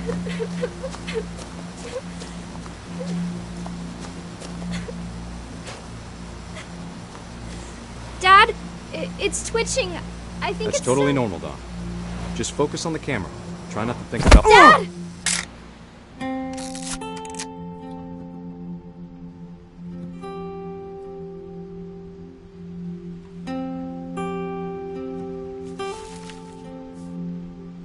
Of all these stories, that's the one I wish most that my mom had told me.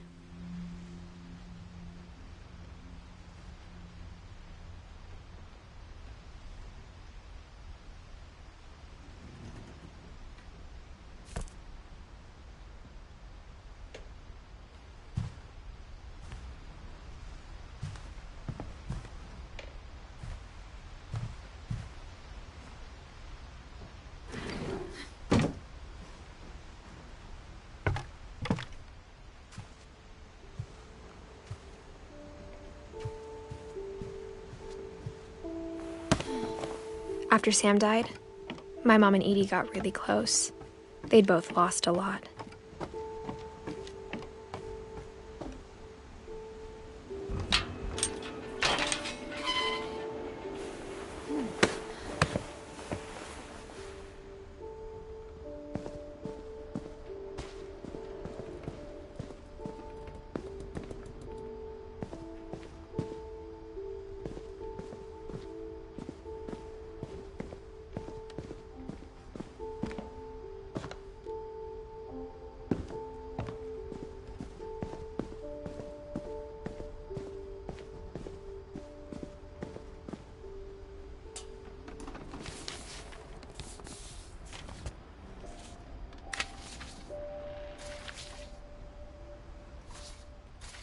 Dear Kay, do you remember the way Gregory used to laugh when he thought he was alone?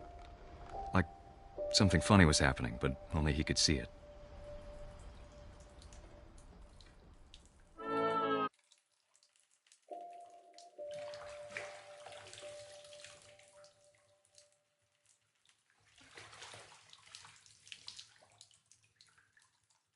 I think he saw things the rest of us don't.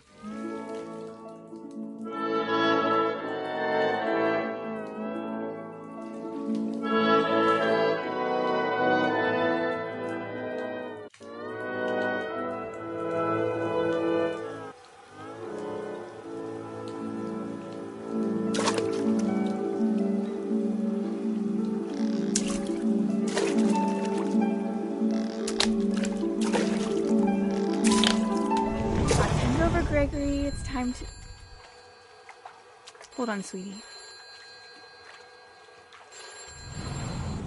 Hello? Sam, I told you I don't want to talk right now. I wonder what he saw.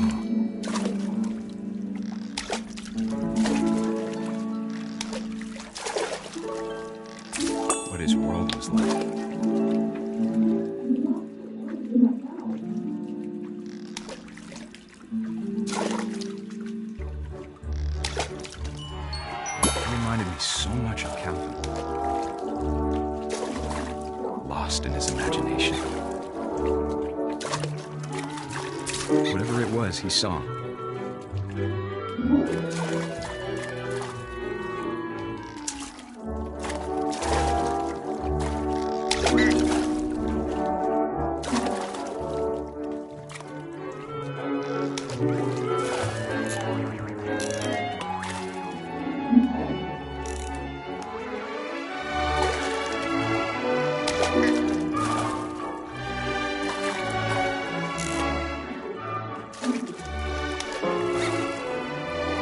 It sure made him happy.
I know how silly it sounds.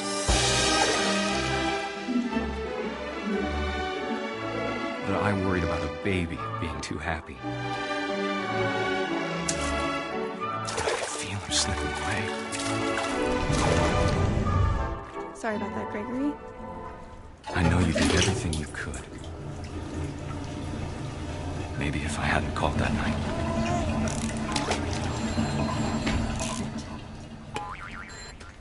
Hold on, I don't want Gregory to hear this.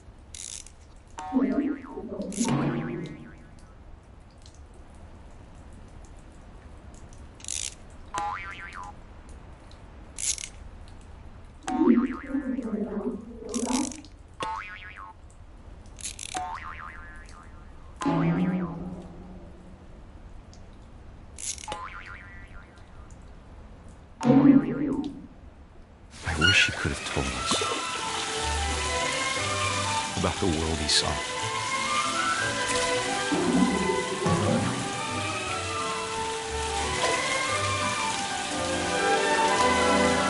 There's so much I don't understand about Gregory, about everything.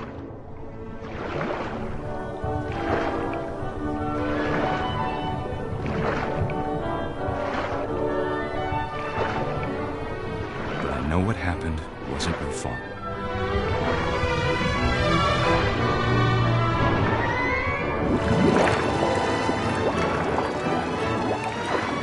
I'm sure he's happy. And he'd want you to be happy too. Good luck, Kay. Love, Sam.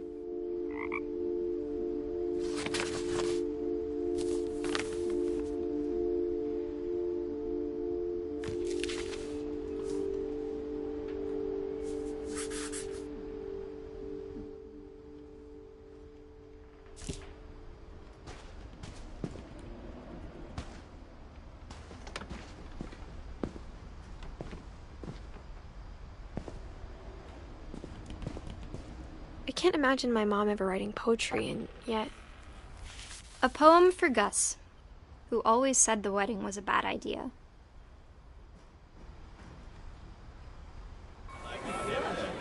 Our father never hit us kids, at least not very hard, before the day my brother said with teenage disregard that he'd be dead before he'd see a wedding in our yard.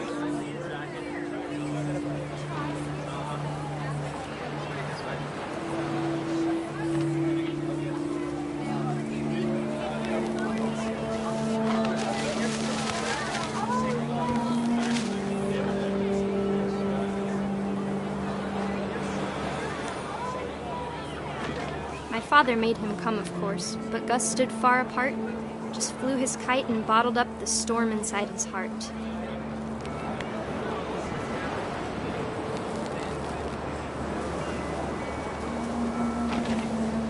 I tried to talk him out of it, but though he'd never met her, "We don't need a stepmom," were the words that I now pronounce you husband and wife. You may kiss the bride.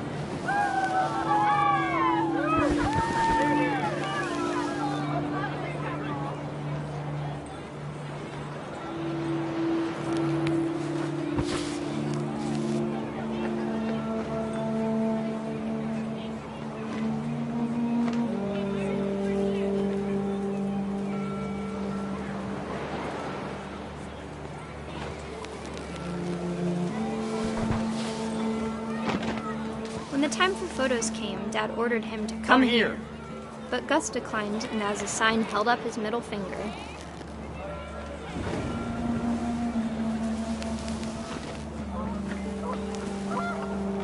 The wind picked up, and panicked geese appeared and quickly went. But all the humans did that day was go inside the tent.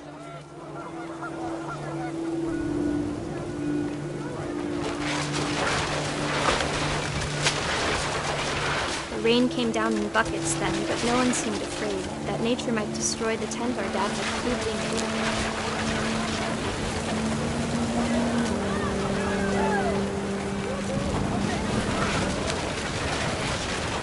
The thunder sounded much too close and full of angry power. But all my father said to this was, "Make the music louder."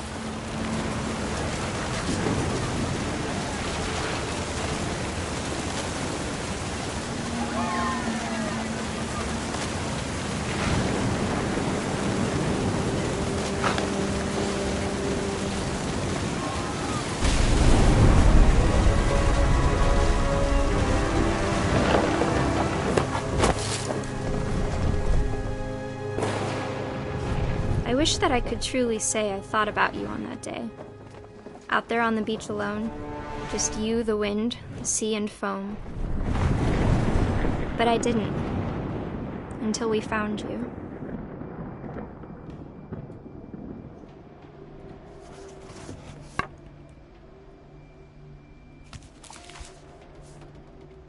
She never talked about him, but Mom told me once if I was a boy, they were going to name me Gus.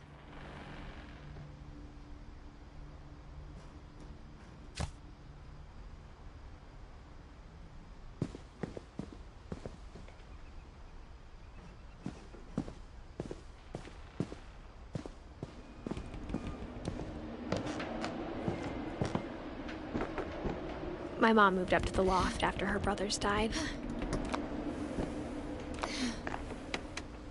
At the time, it was as far away as she could get.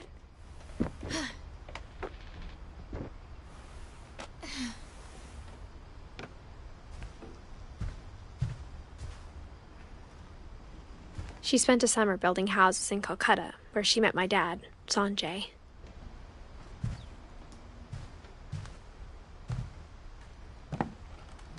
My mom moved to India a week after graduation and got a job teaching English.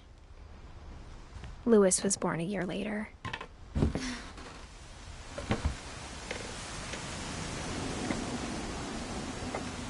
When my dad died, I don't think Mom knew where else to go. I'm sure Edie was happy to have her back.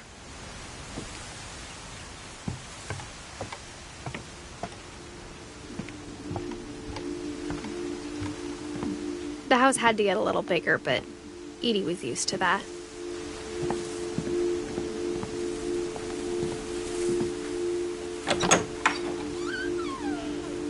And for a while, things were good. Almost normal. But it didn't last.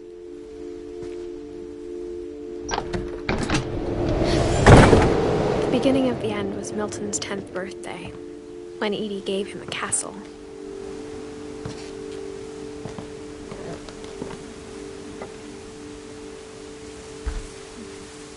After Milton disappeared, the only thing he left behind was a room full of paintings.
Milton Finch in The Magic Paintbrush.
I was 4 when Milton disappeared.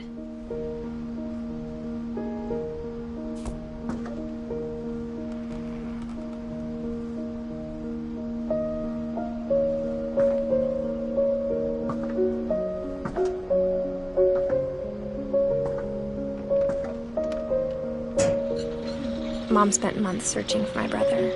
Then she sealed the doors.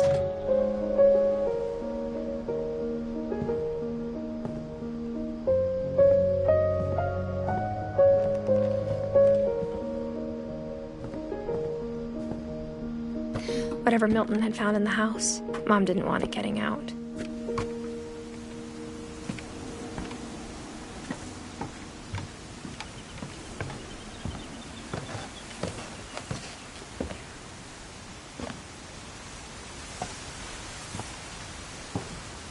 Mom definitely blamed Edie, but I think Louis blamed himself. After he graduated, he just spent more and more time in his room, until Mom got him a job at the cannery.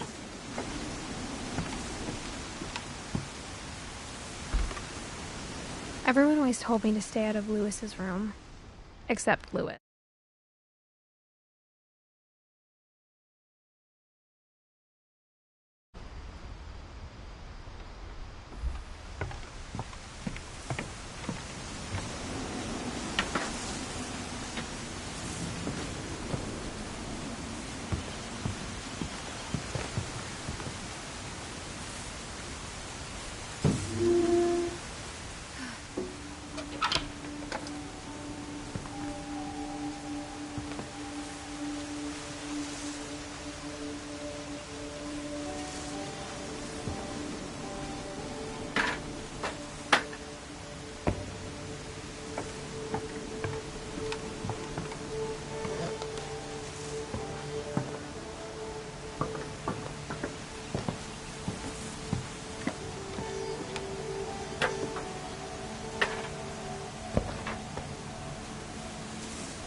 Louis's room smelled very, very familiar. That part of him lived on.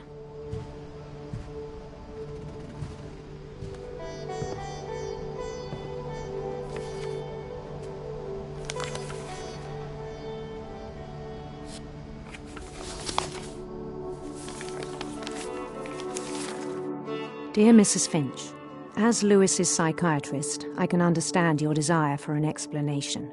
As I see it, the trouble began in January, shortly after we convinced your son to seek treatment for substance abuse. Newly sober, I believe Louis first noticed the monotony of his daily life.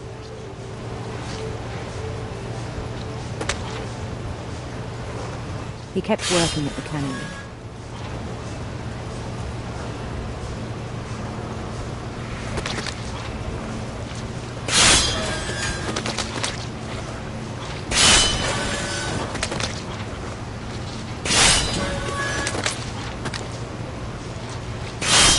But he withdrew part of himself.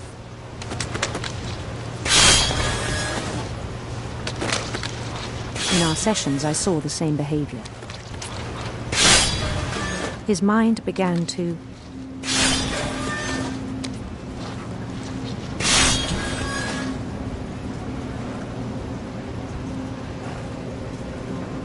wander.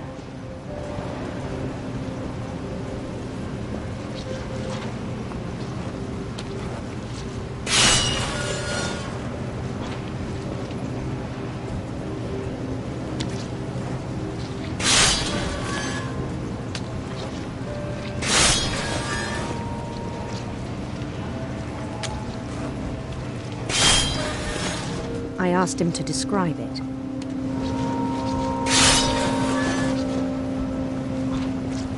He said he started small, imagining a labyrinth.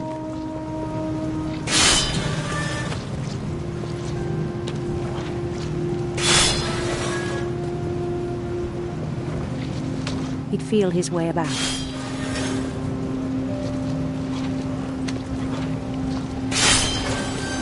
Then something moved. Bats.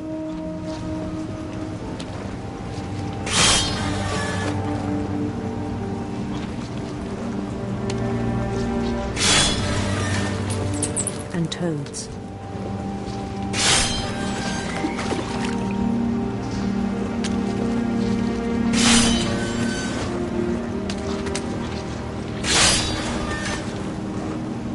And things that have not names.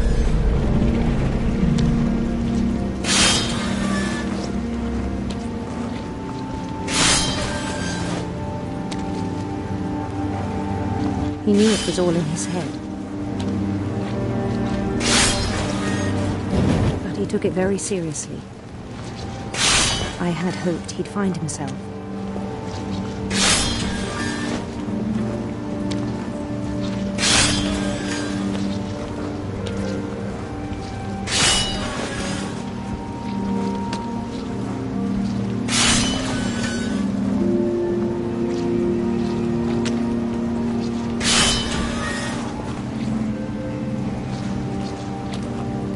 But he found something more.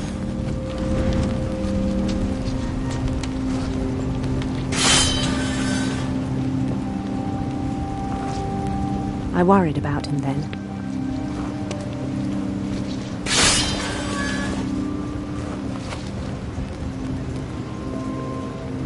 Daydreaming at the cannery.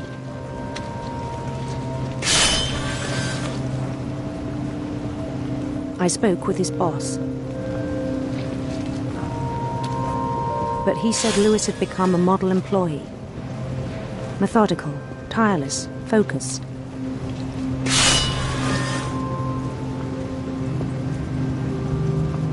Like a whole new Lewis. So I let him go on.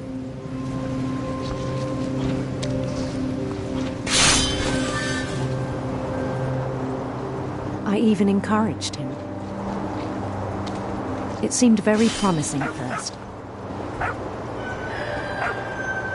He told me he'd made a new friend.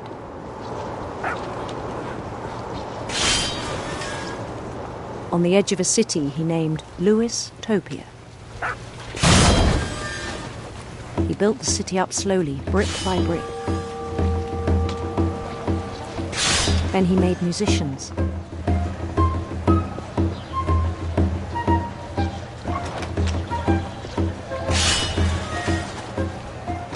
And songs for them to play. He talked about starting a band. And he was always humming something. Every day his imagination grew stronger.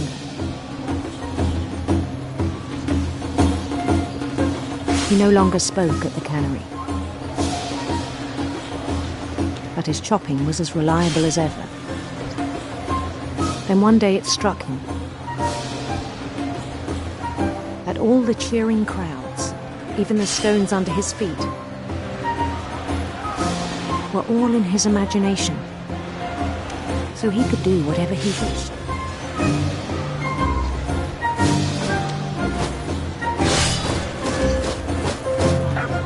He held an election for mayor. And he won. They begged him to stay. but his mind was already wandering. It became a game for him.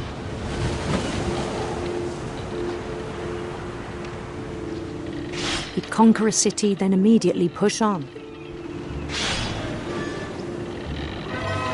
New Louisville.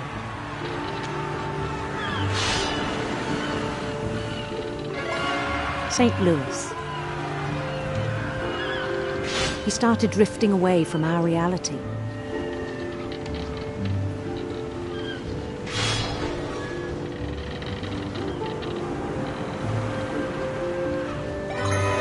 Minneapolis. Until one day he forgot to go home from the cannery. Even as his mother pleaded with him, part of Louis kept sailing on.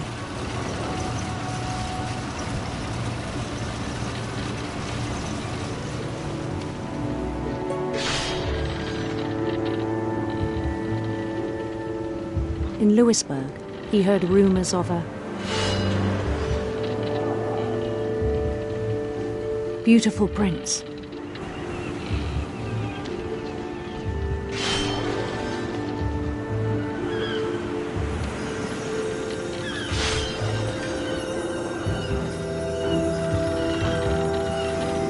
The prince was on his own quest for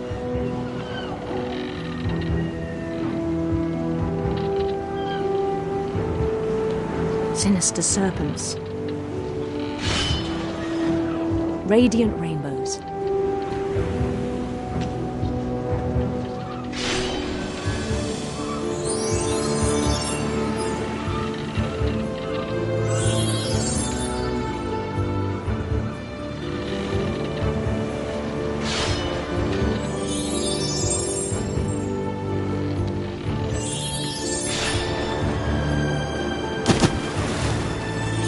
followed the sound of his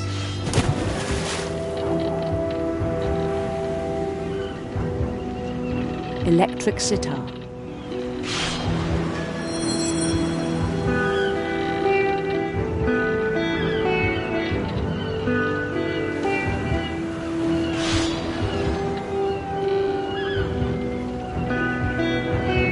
His chase led him to a golden palace east of the sun and west of the moon.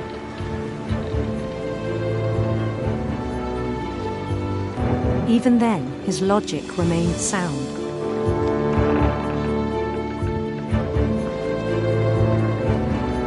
He knew the world was all in his imagination.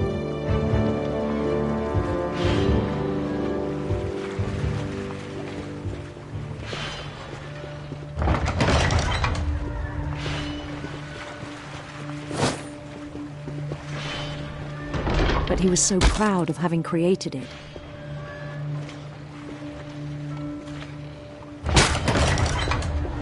In his own eyes, he'd become something greater than a king.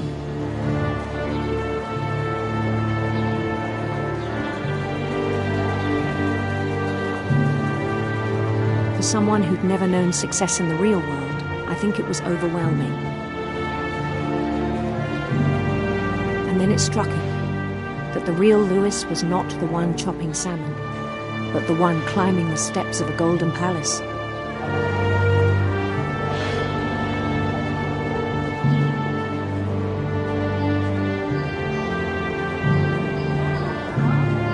My imagination is as real as my body, he told me. It was hard to argue with him.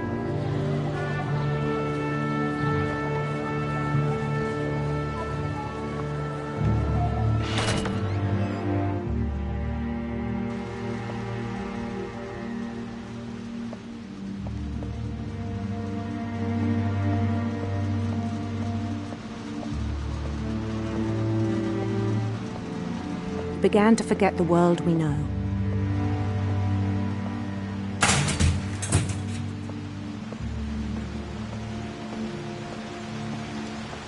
I think it pained him to remember Louis, the cannery worker.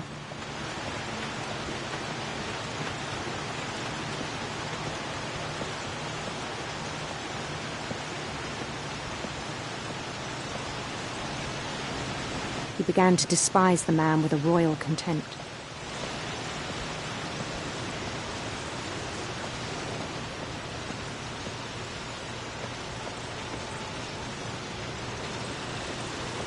I still thought I could save him. Even after he said he was being crowned king over all the lands of wonder. The palace would be packed with his companions.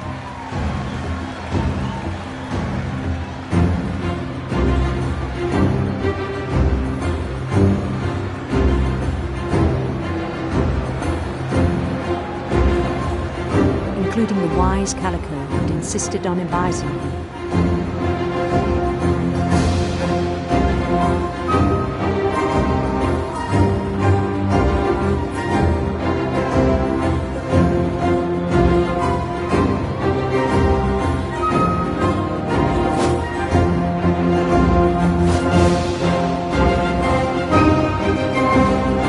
His prince waiting, holding his crown.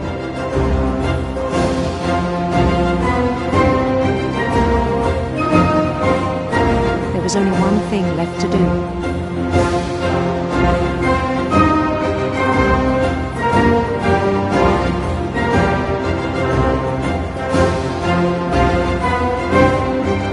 Bend down his head.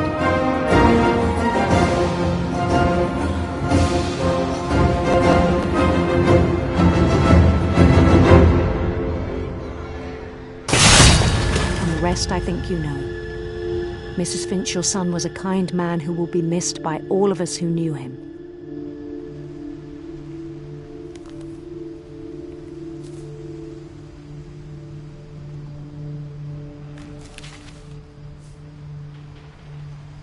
My brother was really cool. I wish you could have met him.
On the way back from Lewis's funeral, my mom told me to start packing.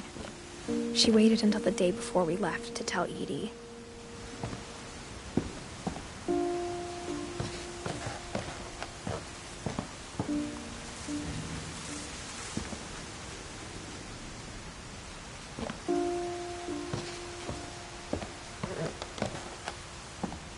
I'm not sure if she wanted to make it easier or harder.